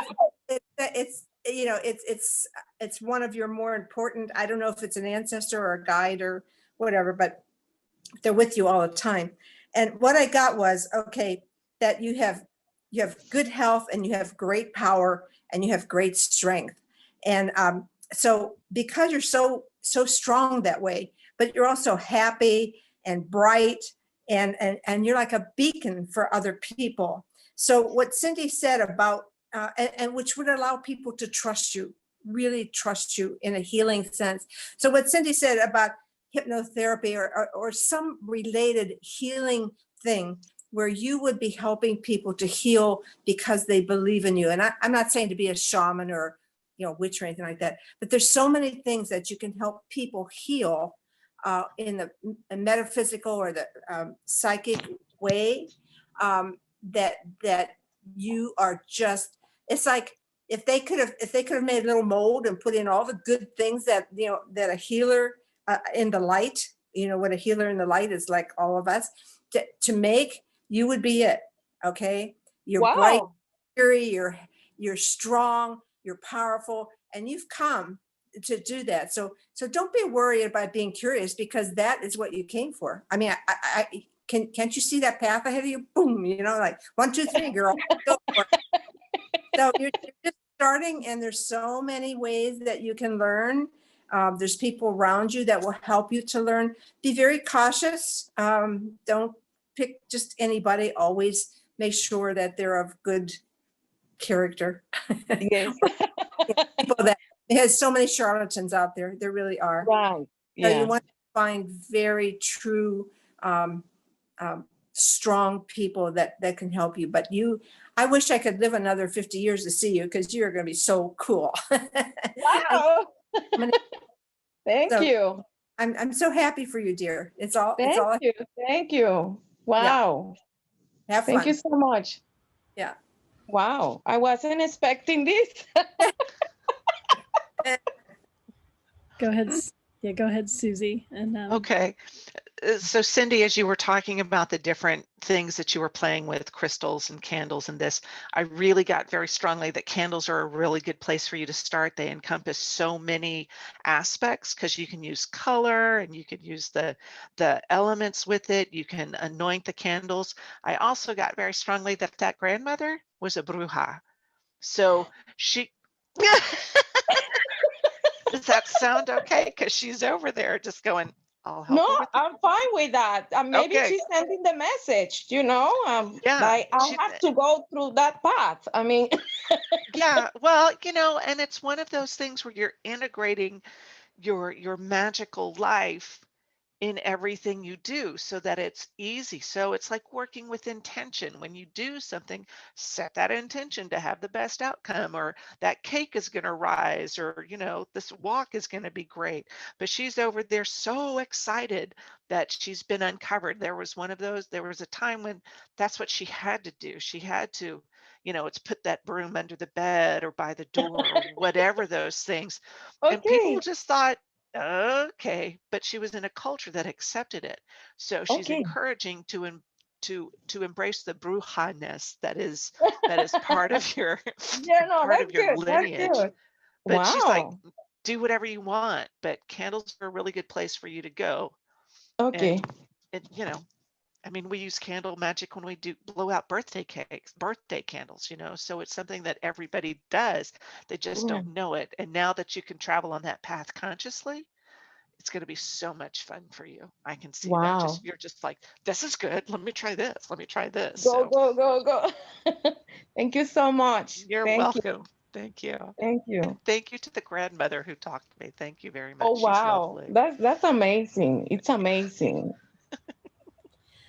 so just the little bit that I have for you is I wouldn't recommend that you do meditation in the typical way that people do meditation. For me, your meditation is much more artistic. Like, I recommend that you get lost in artistic expression and let that be the meditation. I used to draw and paint time ago, so I might have to pick it up back. But I see sparkles around your energy. So I don't know what I imagine you creating something with sparkles. Like, it just seems very bright and playful. And for me, the 1, 2, 3, it is like to just do something, like take simple steps, but they're playful steps. So it's like encouragement of the universe to just go ahead, go do it, go play. Okay. That sounds good. Really, really interesting. I mean, And part of the numbers coming in different sequences is, again, it's going to be playful, and your energy has this like whoosh kind of. yes. So the numbers Like I aren't in said, order. I practically see those numbers when I watch the time, when I'm cooking, when I'm getting out, when I'm buying something, doing groceries. They come different, but they come. I said, what is going on with these numbers? So to me, it's like encouragement of just go play, go play. Go, So that, go, go. yeah. It's a little push. Wow, Laura- this is so Laura, good. Yeah, I just wanted to, because she was talking about, she used to paint and stuff. Cindy, if you can come back when we have a MeWe fair and watch Amanda Root. Have you watched her doing her art? Yeah. No. She does, you explain it, why. Well, let me also, I've got some panels that are recorded and you can see some of her on the recorded ones. So I'm going to put this in the chat right now. So the Okay. YouTube channel has lots of recorded things. So she works with runes, but she draws out a rune wheel and then she's using different kinds of paint and she's drawing quickly while just like now, if she were in a panel, she'd be doing all these drawings. And so the drawings are for people and there's a drawing of the whole session. And so she expresses through this medium.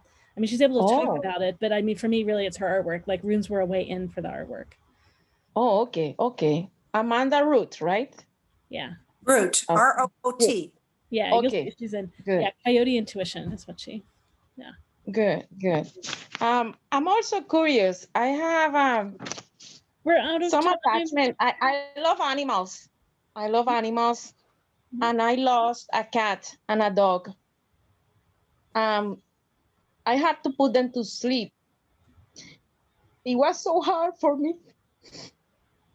But when the cat passed, at the end, she put her paw on my face, like it was okay. I'm still looking for her. Oh my God. And I don't know if I did good, if I did bad. I mean, the same with the dog. It was so painful to lose them. And I now have two babies around, two little kitties, a female and a male, and I can kill if something happened, to those two.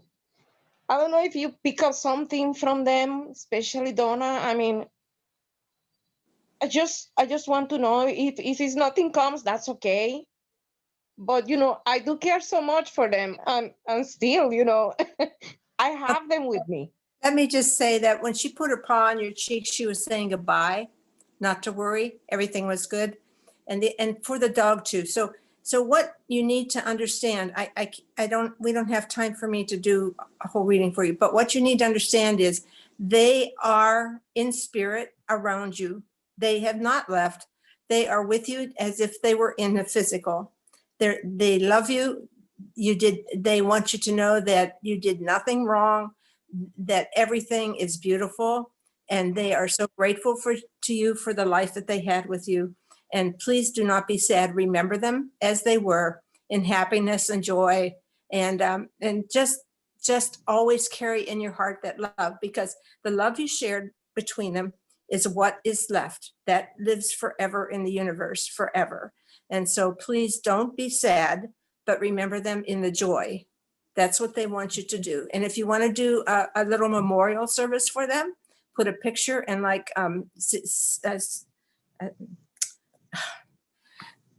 Susie, of course, like Susie said, I would light a candle for each one of them. Say your prayers, remember them, but remember the happy times. Remember them and be grateful and say thank you for sharing our love. It was great. You taught me many things. Do that memorial and then let them go, because they are with you. They are with you all the time. They're under your feet, they're in your bed, they're on the floor, and they have not left you. So if you can keep that in your heart, it will be okay. All right. All right. Thank you so much. Thank you so much. I know how hard it is. I understand. Be It sad. is. Thank you. Be joyful for their spirits being joyful now. Okay. All right. I will. Great. Thank you so much, Cindy, for your question. Thank you for the opportunity. Thank you all. Welcome. All right, Joanne is next, and then we have Sonia. So Joanne. Hi, everybody. So I wanted to ask about my father. He had passed away November of 2019. And any other relatives, I have grandparents, aunts and uncles, and anything else. that comes up?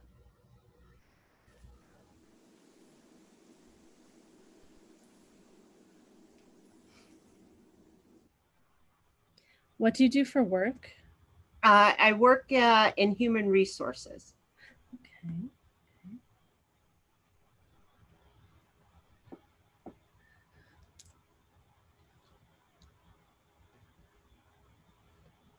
And is it a fairly large organization where everything's pretty set, or is it more entrepreneurial and you have a chance to kind of play and create? It's Amazon. Okay, it's huge. Exactly.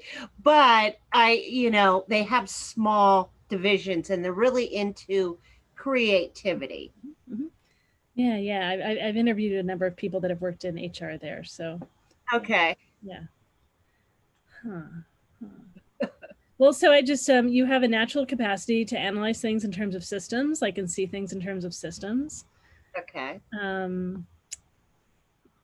So, but you also have like so in some ways your energy is very like methodical and grounded, but you have this other part of you that wants to kind of play with things and change things, and so that's why I wanted you to be in an environment where you could play and change things enough.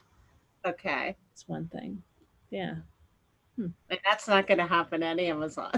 No, yeah, possibly not. So I just think there needs to be some other place where you get to express that. Okay. Yeah. Like you can be really good at like holding a lot and like grounding and bringing things into the world, and some place where you can do that where your heart is so connected to what it is. And it might be to the people at work, but then there might be just some other places where that's wanting to express. All right. Does that make some sense? Yeah.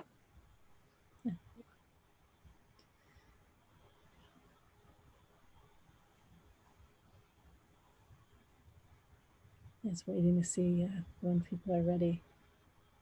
Yeah. No problem. So, Joanne, I pulled a couple of cards for you. They're Okay. from the Earth Magic deck, and the first one was Solitude, and it's an island that's kind of in a stormy place. What's the information I'm getting from that? It's like there is a feeling of solitude about you. Oh, and the other card was Eagle or Communion, and it's a lovely card that has a light in the center of it with an eagle, and someone sitting there. So it might be a tribal individual. So while you may feel physically alone or isolated in some way, understand that you have got a connection with, nope, they're correcting me. She has a deep connection with what is going on in the greater scheme of things. There are, it may feel like it flows like the ocean and it comes and goes, but understand you have some deep-rooted lineages in a healing ability, connecting, in fact, with the ancestors. So your ancestors, and it's not just the immediate family, but there are great greats back there who are coming forward, and they want you to understand, no, you're not alone. You have all of us with you. It's an opportunity for you to open up, to listen to us. They will send you signs. They're going to start sending you physical signs. What kind of physical signs? She says, look for the birds. There are birds around, and when you can, yeah, crows are like everybody's sign, but there's particular signs when we're coming into spring.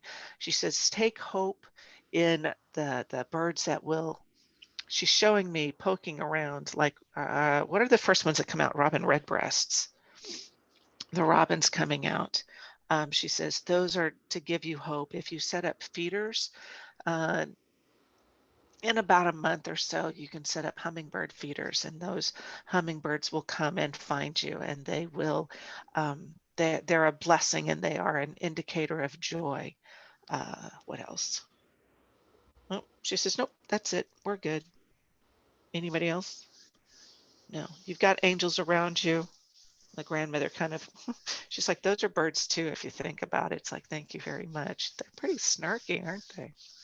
But yeah, lots of angels around you. But that's what I got primarily, was that you are connecting with divine in such a way that's going to help you fulfill a long ago promise. You going to tell me what the promise is? No, they said you're not ready to know what the promise is. You need to allow it to unfold naturally. Don't force it. So be patient with yourself and look for the birds. All right. Does that make sense? No, I don't know if it does. Not my problem. I'm sorry.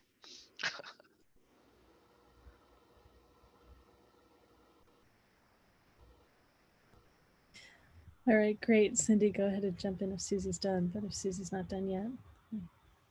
Okay. Okay. Okay. Hi, Joanne. All right. So,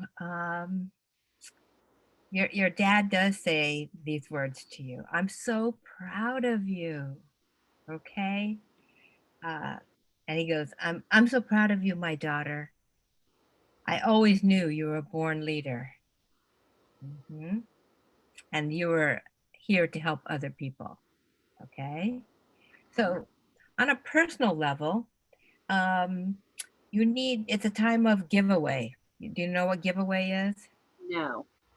Okay, it's a Native American tradition where you actually have a box of things, and when you have people around, you offer the box to them and they take what they need and leave the rest. So it's the forward motion of what you're ready to give to the universe. You're helping support others through the things that you own, okay? And this then sets up kind of a divine magic for you, an energy of exchange, all right? So it'll help you to see what options you have. And your guides really want you, and I know that this may seem kind of a stretch, but because you have the mind that you do, they want you to look at where do you want to be in 3 years and where do you want to be in 5 years? Okay. Have you done that? Yeah. Okay. Yes. Are you sure that that's where you want to be? Well, yeah, I know I want to be by the ocean. I know I want to move where, you know, I know I don't want to stay with my company forever. Um, so yeah, so I know that I want to move on, but exactly what? No, I Oh, don't. because you're going to dream it, okay, to make it happen. Okay, so do you do yoga now? No. That's one of the keys to get you in touch with your body and the direction of which you're going, okay, is flexibility, okay, and breath work. And you're going to feel this, like this calling, okay, I know what I want to do. I want to connect people, all right? I know what I love. You love the ocean, okay? So 1 and 1 makes 2. All right. So you do have to visualize where you want to be Okay. and who you want to be and with whom you want to be, okay? And how you're going to serve, okay? Because you're ready to step out of that box that you're in and out you go, all right? So simplify your life, get connected to your own kind of magic that connects you with nature, your body, and how you want to lead, okay? Because you are a leader. And just like Susie was talking about, you have some very strong ancestral spirits that want to help you, okay? And your dad's one of them. It feels like you have an uncle that you can call on, all right? These are kind, insightful, loving, supportive, and the list goes on. Good, good. Just ask them to help you to Okay. manifest those dreams, but make sure your dreams are big enough, okay? Okay. All right? Don't dream yourself small. Dream yourself the world, Okay. okay? Yeah. All right? Take what you've learned. Remember, we're always in the right step at the right time, even though sometimes we have a lot of lessons in that step. But now you're ready. You're just ready. So Okay. whether it is you're going to help in HR and many startup companies, I don't know, if that interests you, or if you want to work with, I know that you love young thought, young thinkers, Yeah. and that's where you're headed. You're going to connect them in a business setting. And it could be doing it at the ocean if that's what you want to do. Yeah. Uh-huh. Or, it's up to you to dream your own dream. I can't dream it for you. Okay. But I want you to kind of look in the mirror and say, I'm ready, I'm willing, and I'm able. Woohoo! Yes. Okay. And you've just got to see yourself there. Okay. All Yeah. right. So the other thing that comes up right away for you is to do like a mini vision board. And I know that those sound kind of corny. So with my clients, what I usually ask them to do is take like a 5x7 card, flip through any imagery that you really like and are drawn to, and cut it out and glue it up with rubber cement. Okay. You don't have to ask why you like that certain image or whatever. And it can be words too, but mostly images. And then by the time that you finish that, give yourself about an hour and a half to work on this project, put it up and really look at that card. Okay. And then kind of put it in a place where you can see it every day, at the right, eye level.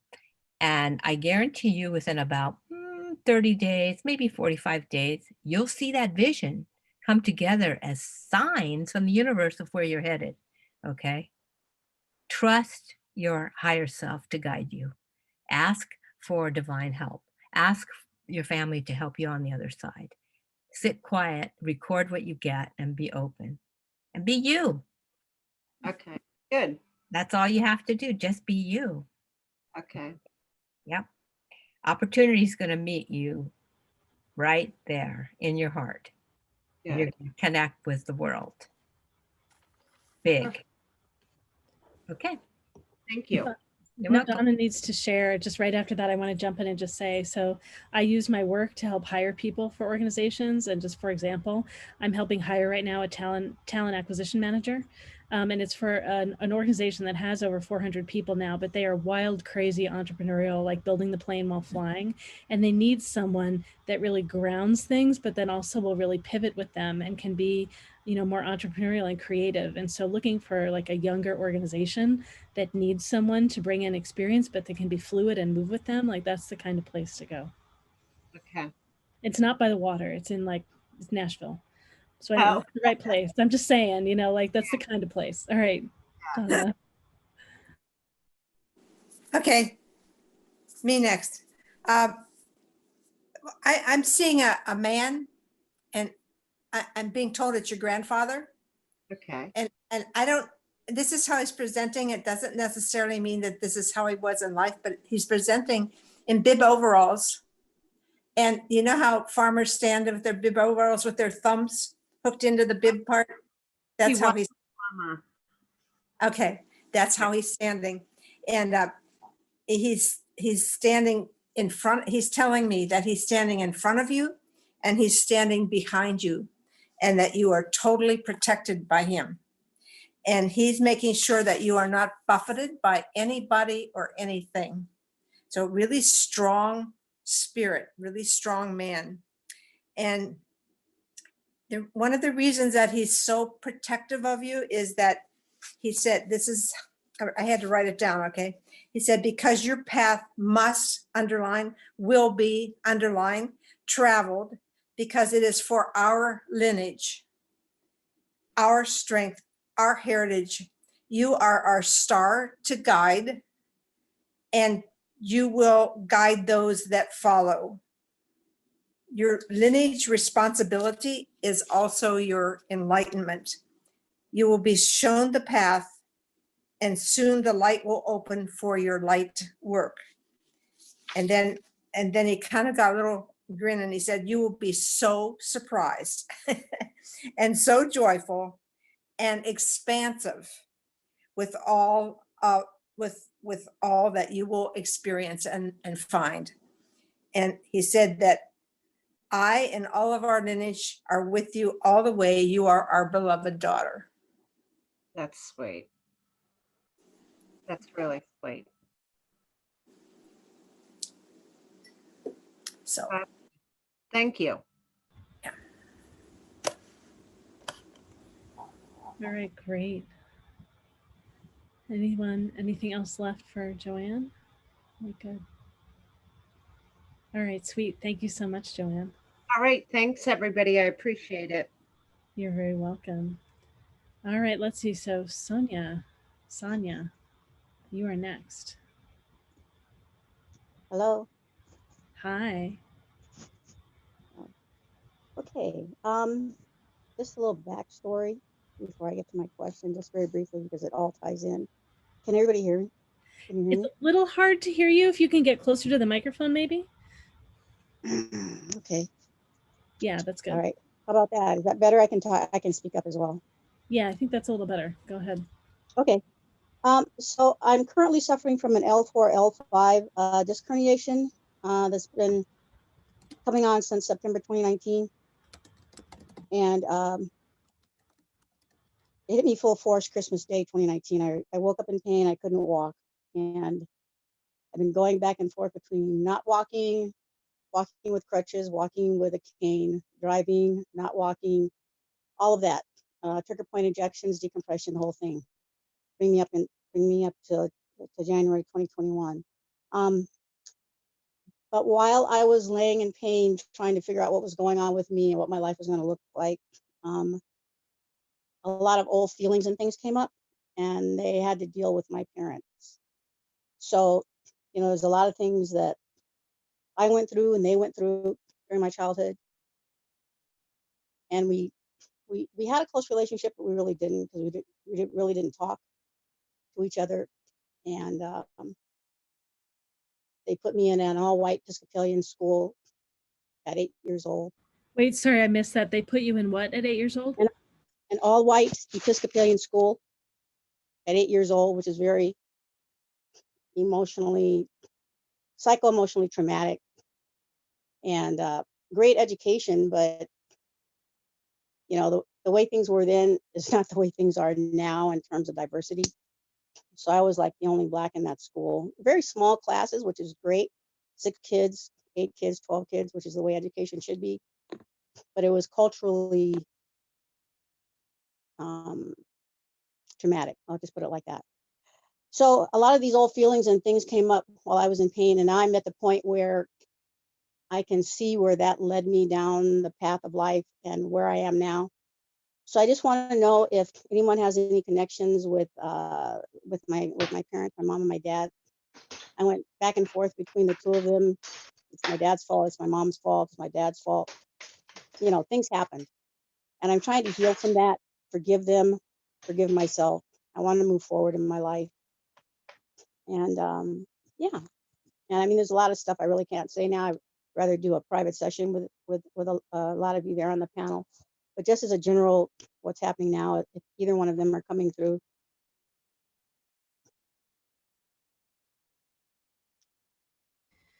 Okay, great. So in particular, since you know that you want to keep some things private, if we wander into any territory that you don't want us to share about here, please just let us know, and we'll, take turns and steer around things. Okay, no problem. Oops. Okay, let's see. So, I'm sorry if I mute everyone. If you're not, sorry, whoever's, okay, here we go. Sorry about that.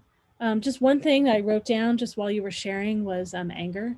And that was before you started sharing about what happened when you were 8 years old. And so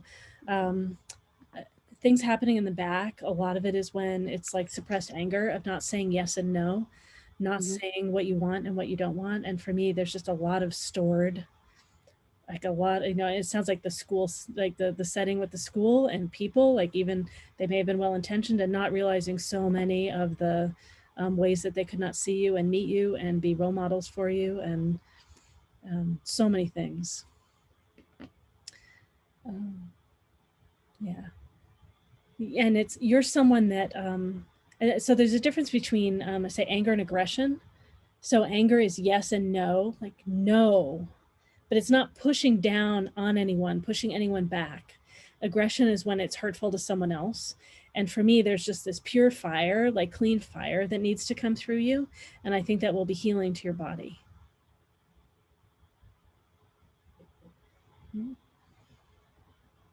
And there are, I'll just say tools that I teach that have to do with like taking a towel, so like a big bath towel, folding it in half, twisting it like as tightly as you can, and keeping it close to your body, and opening your mouth and your vocal cords, and just like or a washcloth, like twisting the end of a washcloth, the skinny one, and putting it in your teeth far enough back so you don't hurt your front teeth, biting down, turning it to pull, and so you're pulling while you open your throat again. And it's because a lot of anger can get stored in the jaw and the shoulders. And so it's using your body and letting your body really tighten and tense and use those muscles while you're vocalizing and letting things through. And this is just the feeling, right? I mean, so you can watch, you could get in, one could get into more of an aggressive like tone with it. And like but just to stay in the like, rah, and just letting that come through. That's an example of how to express, even if you don't know what it is. And it doesn't have to be with words. Yeah. So those are some things. All right, go ahead. Whoever wants to jump in. Okay. Hey, Sonia.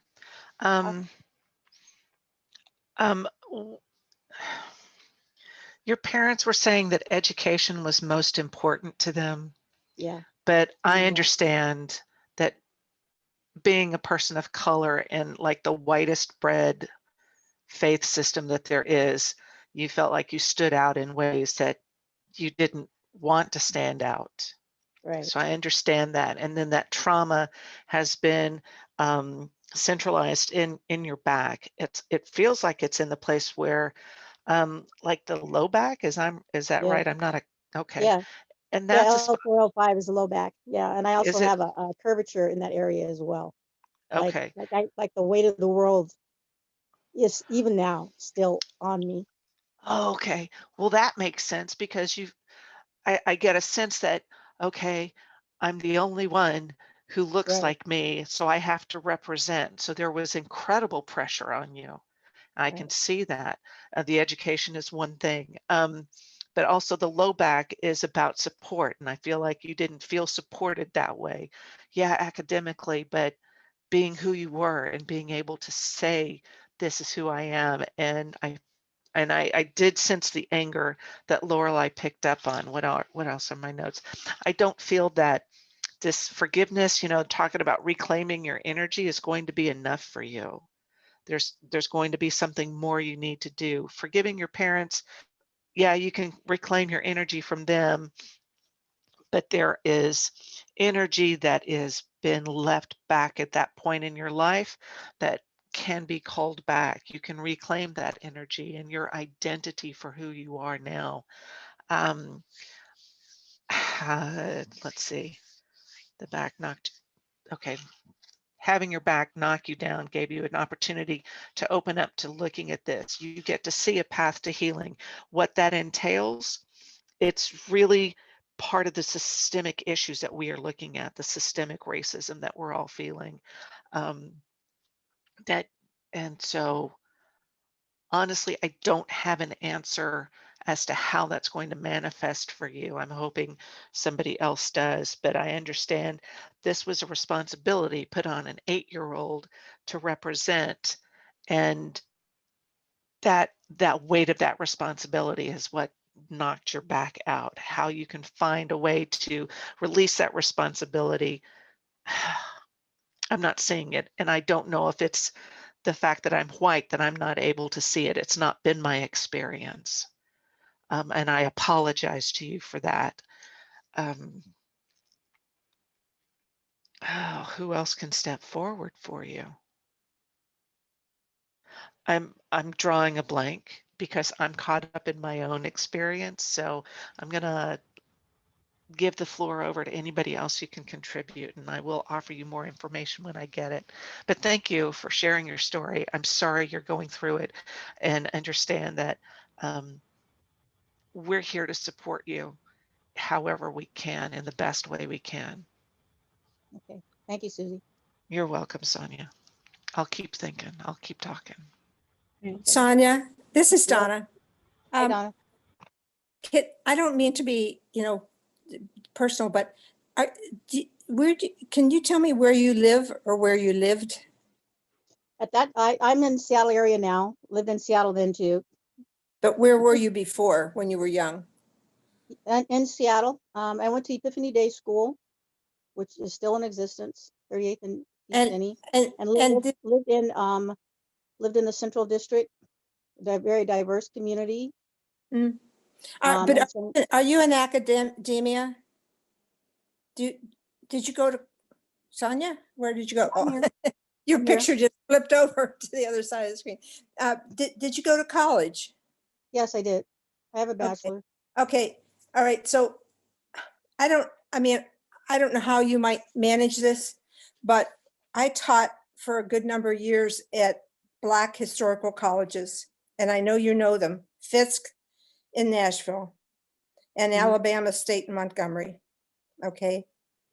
And what I feel really strongly that would help you to heal is I would pick Fisk and see if you can take a sabbatical semester there and get immersed with that strong. I mean, having been there, I know how strong that is, how strong that culture is. And to be with those,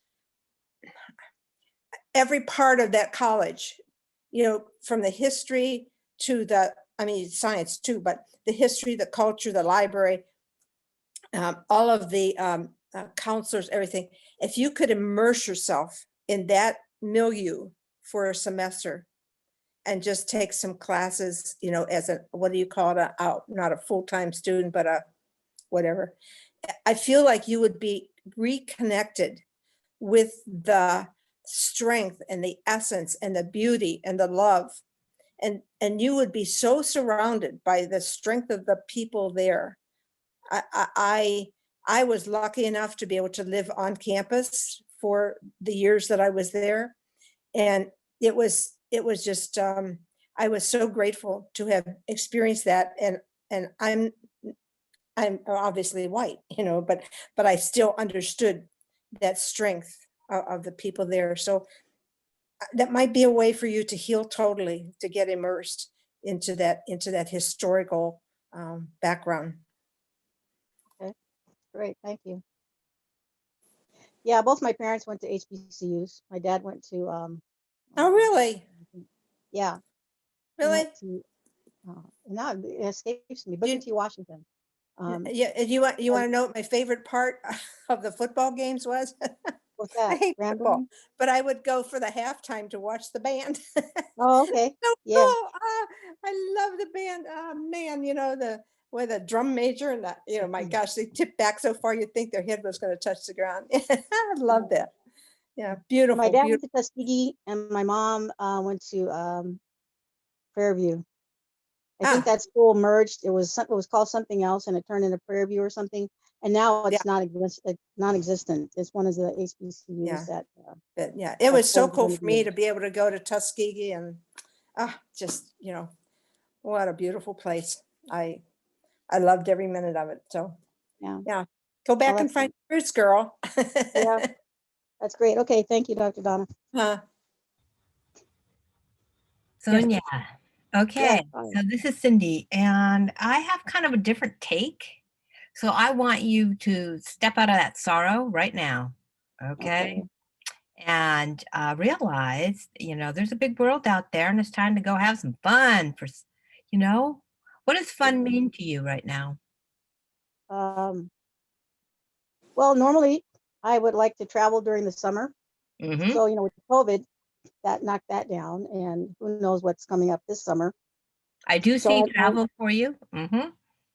Yeah, and I've done, a few day trips and things like that, but it's just not the same. I miss intermingling with people and human interaction. I'm missing that, and which I took for granted before, because if there was an event, I'll go next time, that kind of thing. And now everything's online now, so I really do miss that, and I'm looking forward to being able to do some travel at some point in the future, when you get COVID under control.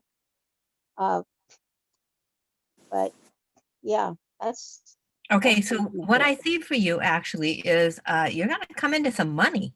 You know, it looks like money flows to you. I don't know what you do, but I also looked at the cards and you have money.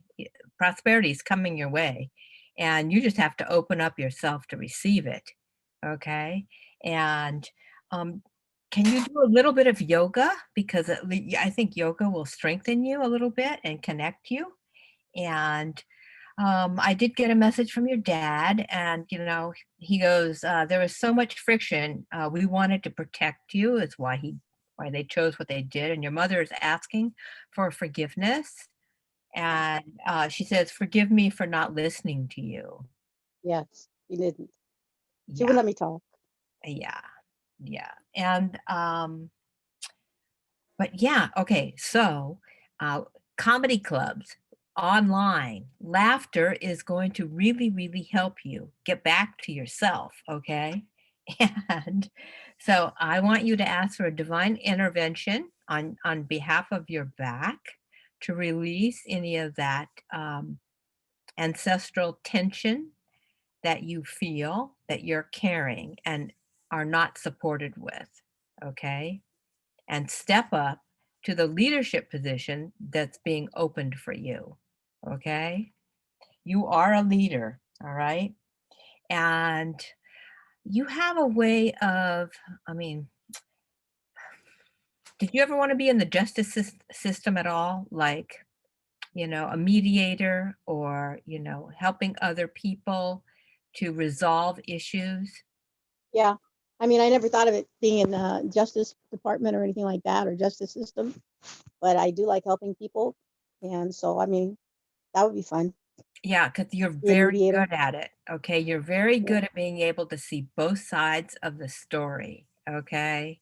Yeah. You're very, very good at listening, because of course Yeah. you had to listen your whole life. But Yeah. you're also very smart, and you're able to analyze what needs to be done, and you know how to get the resources together to make it happen. I see you're going to leave a legacy for humanity. This is huge. Do you feel this on your body when I'm telling you this? Can you feel anything? Um, I imagine stuff like that in my dreams. Exactly. I don't know. I can't see it happening. That's what I want you to ask for divine intervention, okay? You don't need to know how it's going to be done, just you have to agree to do it. And I'm getting excited because actually, this kind of laid back, oh, I'm not doing what I need to do yet. Well, guess what? Yes, get going. All right. So you can travel, by connecting with other people, online. Okay.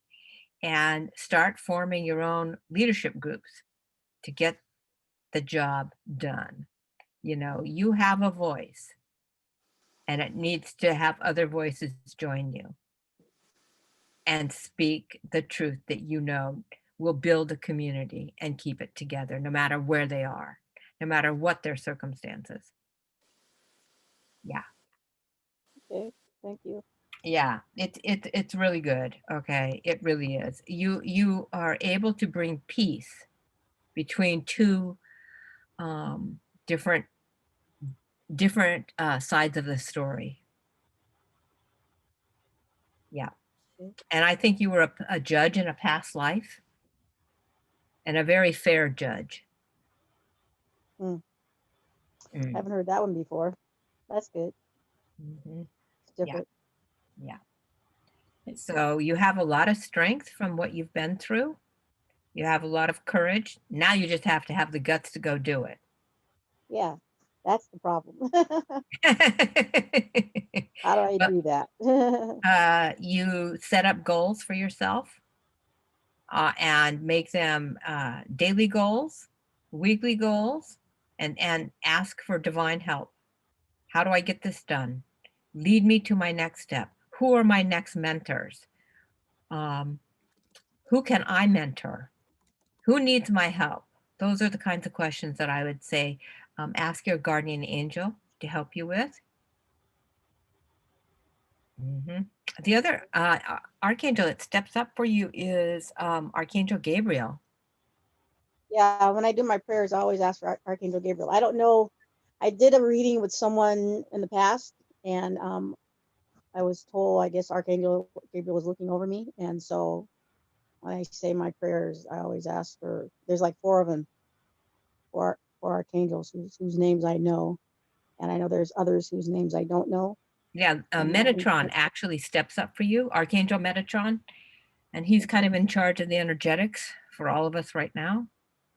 okay, And so, yeah, and that should, you work with him and you'll be flying okay. along with Gabriel to help you. And Now, then, what does Archangel Gabriel do? well, to me, Archangel Gabriel is about communication Okay, and is associated always, you know, with the color blue and also the water. okay. I love blue. I always like blue. Hmm. Yeah. Okay. And the direction of west. Oh, okay. So do you Okay. have any other questions that you'd like answered? No, Susie and I Oh, both I have things do. we want to I share. do, but that's okay. I will contact all of you for a private session. So, yeah, this is good enough. It's great. We have a little bit, Susie and I both have a little bit we want to share, if it's all right. Okay, okay, great. Okay, just a little bit. When Cindy brought up Angel Gabriel, you were talking about him too. He is the angel of communication. Bring your 8-year-old self in to talk to him. She needs to be heard. So if you Okay, do that in meditation or in your prayers, you know, set up a scenario where you can imagine, where you can envision a conversation have with your 8-year-old, with you and Gabriel, so that she can feel heard. And then you can progress her through her life so she can continue to feel heard to you at this moment. okay, great. Thank you. Okay. Uh-huh. Great. And then just a little bit that I had. So it's just 3 very short sentences. I can, I will, I am. Right. So believing that you can, knowing that you will, being in the energy of I will, and at the same time also being the energy of I am doing it right now. Right. So part of it is honor yourself for how you do it already, and then letting yourself dream it, letting yourself ground it, even if they're small steps. Those are steps of doing it now. Okay. Yeah. Thank Great. you all. You're very welcome. Thank you so much for your question, for being with us. All right. And thanks everyone for being with us tonight. This has been lovely. We've had lots of really great questions. I'm going to put the link in the chat again for the drawing for the free 30-minute session along with your feedback. We'd love to get your feedback. And then practitioners, let's go through everyone and briefly share your name, what you do, and how people can get in touch with you so everyone on the video can find you online as well. Who wants to jump in? Go ahead, whoever wants to go. Okay, I'm Susie Parker Goins with Blue Lightning Healing. I'm a channel who embodies your guides so you can have a face-to-face conversation. I'm an energy healer. I look at past lives. My website is bluelightninghealing.com. I have a podcast that uploads on Thursdays and Mondays called Blue Lightning Healing Meditations.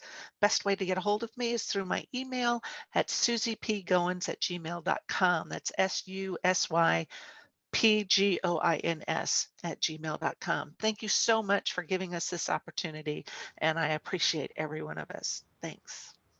Thanks, Susie. All right, looks like Cindy's jumping in. Go ahead. Hi, I'm Cindy McGonigal. I'm a psychic medium. I also do animal communication and help people get connected to their guides and their angels. You can find me on my YouTube channel, Cindy McGonigal.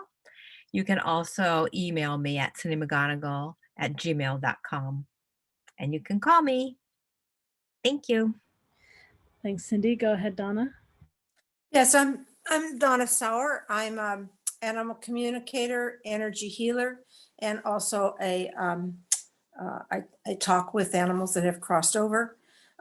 If you would like a reading, I am at dr.dlsauer@gmail.com. That's my email address, and you can get in contact with me to make an appointment. I'm so glad everybody was here tonight. It was wonderful. I enjoyed it. Thanks. Bye-bye. Yeah, thank you, everyone. And I'm Lorelei Shamayo. I'm an intuitive eye reader, a body psychology coach, matchmaker. You can find out more about me and all the things I do at Loreleishamayo.com. That's LaureliShamayo. And if you'd like to do a session with me from being here tonight, I offer like 10 minutes for $25, and then the 1-hour sessions are $90. So that's 40% off my regular rate. So great opportunity. And all the other practitioners have specials tonight too. Yeah, so take advantage of those. They're in the chat. You can save the chat. If you go down in the chat, click the 3 dots, and you can save, and all of our information is on the Facebook event too. And let's see, we've got so many upcoming events. So you can find out everything at mewefairs.com. That's MEWEFAIRS.com. And yeah, so go ahead and share other things. And some of the panels coming up, we have a panel on love on January 30th. We have a fair on the February 5th. We have a panel on releasing blockages from your body on February 6th. A panel on animal communication and healing on February 8th. Just another panel on love on February 12th. So much going on. Donna, you thought of something else. Go ahead, jump in and share. Oh. That was an accident. Okay, cool. Sorry. No problem. Sorry. But so thanks everyone so much for being here. Everyone asking the questions is what allows us to keep doing these. I'm enjoying them so much. It's fun doing all the different themes and getting to play with our fellow practitioners. And it's great that it's of service and helping people open to their intuition too, as well as being all together, holding the space for all of our growth and expansion and learning at the same time. Our holding, right? Not healing, but holding and reclaiming our wholeness. And yeah, so lovely to be with you all. Thank you so much. All right, I'll put the link in the chat one more time for the feedback form, and wait a couple minutes before I start moving people to the waiting room. Thanks again.